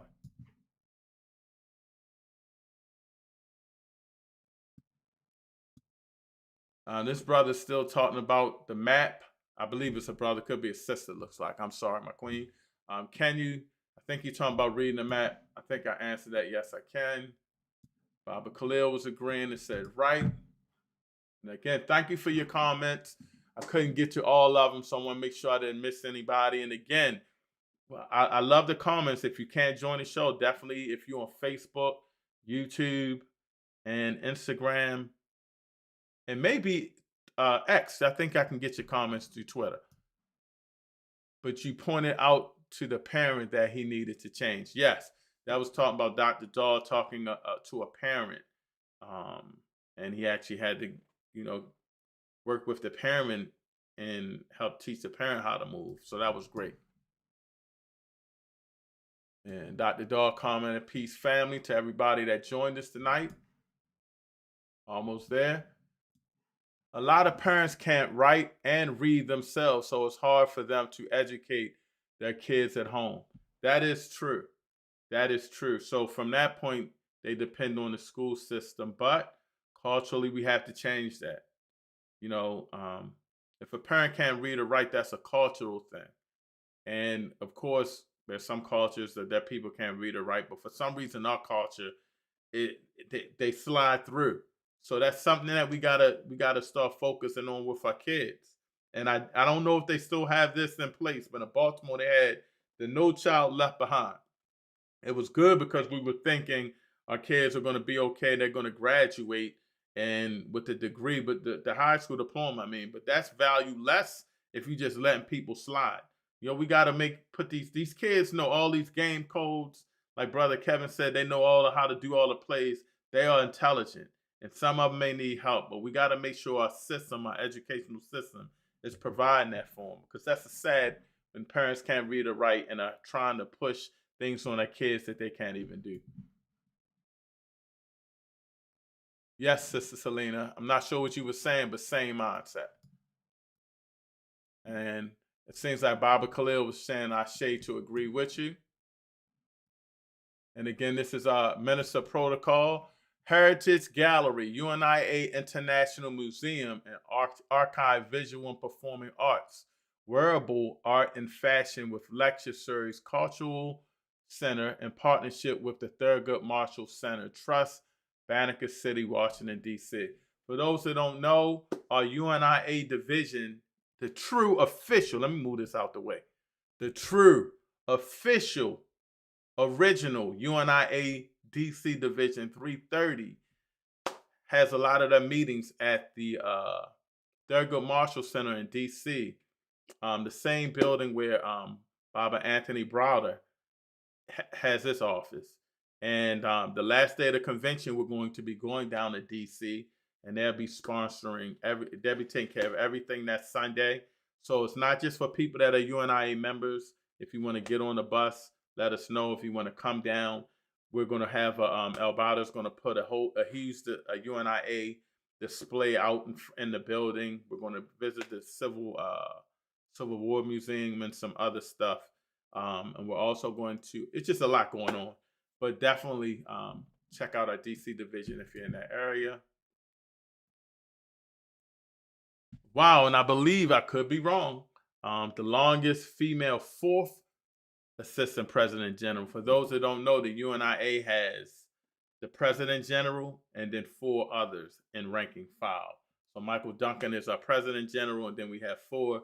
Sister Basim is the former 4th Assistant President General in charge of the African Legion and the Black Cross Nurses. A powerful sister, my queen from Philadelphia. As always, a blessing to go up to Philly. They're only a little ways away from Baltimore, and we'll be waiting for you. You know we're going to take care of you in Baltimore for the convention. And are we done?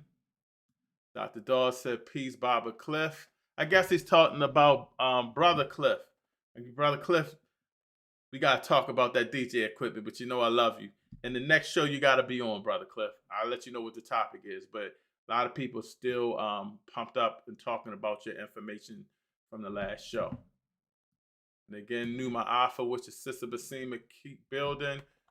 Red, Black, and Green Hearts, that hits the home. This is our Minister Protocol. Thanks for sharing, Brother Everett Winchester. Heritage Gallery, UNIA International Museum and Archive. Yes. And Brother Charles, who was watching today, had some phone issues. He's from our DC division. We're almost finished, family. Baba Khalil was saying Hotep. Sister Sarkat, great show. Thanks for having an open panel. Every week it's an open panel. So like I said, I didn't even know the brother Tony Red, and I'm glad. And he was trying to be respectful. So shout out to that brother. He wasn't coming with disrespect, but he was just coming with a purpose, I believe. But yeah, it's always an open channel. So Sister Sarkat, every week you want to jump on and talk about the topic. This goes for everybody. This show is not about me. It's for us to build. And hopefully you can say something. Not hopefully, I know you can. Say something that I can learn. It's just about building, talking about important topics. And then hopefully we can take the information and manifest them in the community. So yes, you're always welcome. And I got to get on your podcast. Don't forget. Hotep, peace to the Art Social Club. From Kofi Newton's cousin, Tanya. Oh, snap. Tell him I need my club. I'm waiting. I love our social club. Those are my guys. I can't make it down on Fridays either because, it's not my day to be with the family or chill. And now I'm doing this, so at least I can be in the house. But our social club, remember, we are doing a tour, and you guys are on the tour and convention the Saturday of August. I'll let you guys know. Keep it up. Shout out to Brother Kofi. My cousin is in the documentary about Ghana. You got to put us down with that documentary. I'm not sure what that's about. Yes, for everybody that knows, our next UNI event will be African Liberation Day at Lafayette Square. Well, I take that back. It's our next outside event. We'll be at Brother Mawali Moo's event on Malcolm X's birthday. I'll be on a panel discussion there. And then I believe the next event will be African Liberation Day. Please, man, everybody come out. Rainers, whatever, come out, be a part of this, man. This Baba Charlie Douglas doing a phenomenal job with it. And it's good to just have community work. And if I'm not mistaken, I'm saying this now, we should be doing a fish fry there. So our guys will let you know. And you know how I do with my fish. For all those who remember from Woodlawn days, at the football field, and I love fish. Shout out to brother Jamal Morant. We're gonna do a fish fry so you can get your fish dinners while you out there. Come get some UNIA marketing material, get your fish dinner, and enjoy the day. And come out and build with all the organizations, not just the UNIA. African Liberation Day, May 23rd. It's coming up, 12 to 6. Thank you, Baba Khalil. Excellent presentation. For those that didn't see the presentation you got on early, it starts at the beginning. I get into it. It's a little longer than I thought. So I hope, and everybody's saying I did a good job, but I'm just hard on myself, Just wanted to be able to present some things because it was so much information, and I don't think I would cover as much as I wanted to without doing a presentation. Plus, it's kind of makes the podcast different. We want to take it to the next level. And that was my first time. So hopefully the visuals came out good. But thank you, Baba Khalil. I hope you guys enjoyed the presentation. He is literally calling to challenge Black unity. Yes, good brother Tony Red. I mean, if you're not for Black unity, don't call. You saying you're being respectful, but, come and say, okay, this is who I am, but how can we unite? Talk about the community work you're doing, good brother. I appreciate you, though. Super chat. Damn, I got a super chat? Oh, snap. Hey, Sister Tanya, let me know if this is a super chat. I'm not even sure, but I appreciate the super chat. I'm expecting some checks from YouTube from back in the day, too. So I didn't know. So I guess I'm still monetized, and I appreciate the super chat if that is it. Great UNIA, success to the podcast. And for those that don't know, UNIA Rock Media. This is a UNIA platform. Everything I do is UNIA. From my basketball program to my podcast to my businesses, everything is UNIA, or the President General will be coming for me. And I like being the president for right now till they vote somebody else in. So definitely, UNIA, we pushing the levels to try to get it out. Go to UNIARockMedia.com or UNIA Rock Media on YouTube. And of course, we're on Real Truth and Power on YouTube. Facebook is Everett Winchester, X is Everett something, but I'm on Twitter. Instagram is Everett Winchester. Where else would we? TikTok. I don't know what I am on TikTok, but I was on it and we were doing good early. So thank you for all of those guys who tuned in. And let me know, Sister Tanya, was this a super chat or not? But it does say super chat. That's the first time I got one. So I appreciate you. He misunderstood lineage for genetics. Yes. Yes. It's Baba Khalil saying Hotep again. We're almost finished.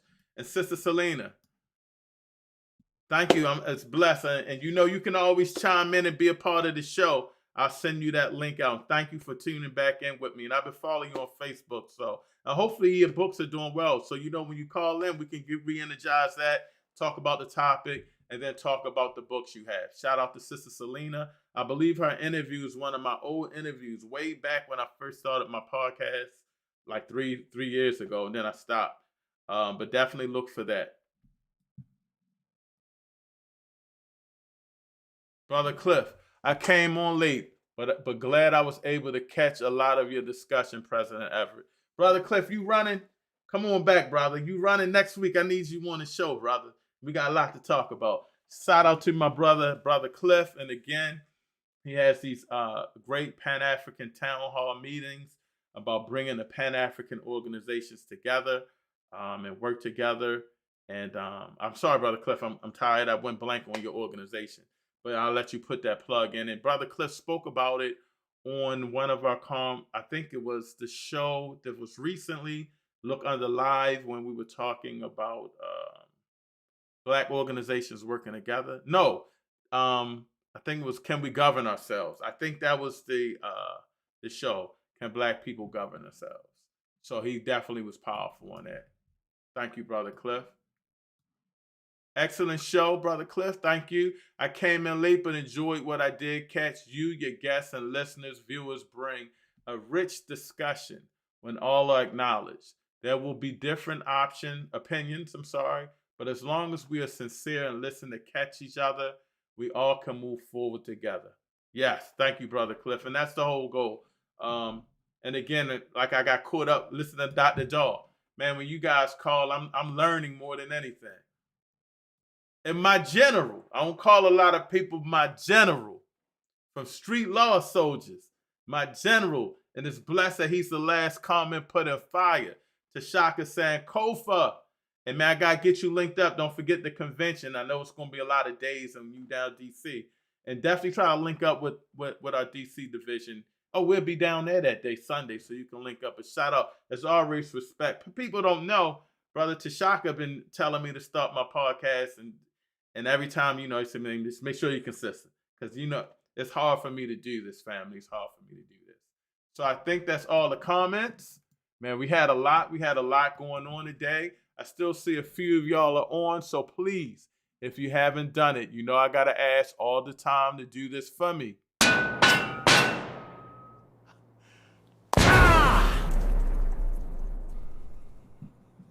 Smash it now! I'm not asking for any money. I'm just asking for you to hit the like button. If you're on YouTube, Real Truth and Power.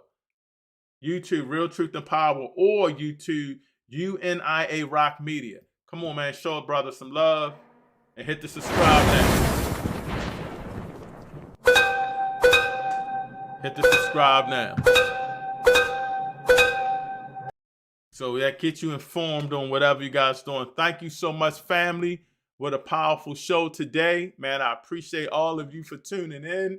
Hopefully you ain't getting tired of the commercials. I'm probably going to have some new one in a couple of weeks, but I still got to rock these. I like them. I don't know if I did the gardening one. Yeah, so I appreciate everybody, man. Thank you for coming out.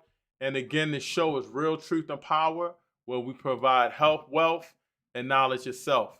And I just want to thank you guys again. I know we are on for a long time sometimes, but I got to give myself an applause for that.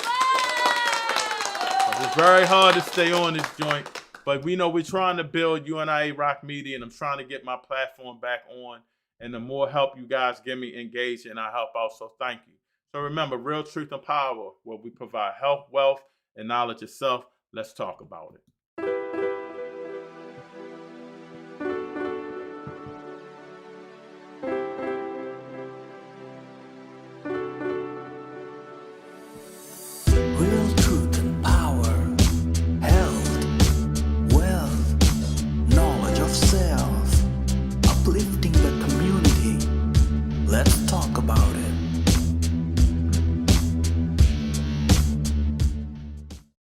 Tariq Nasheed, tread carefully, brother. Tread carefully. Now I'm out.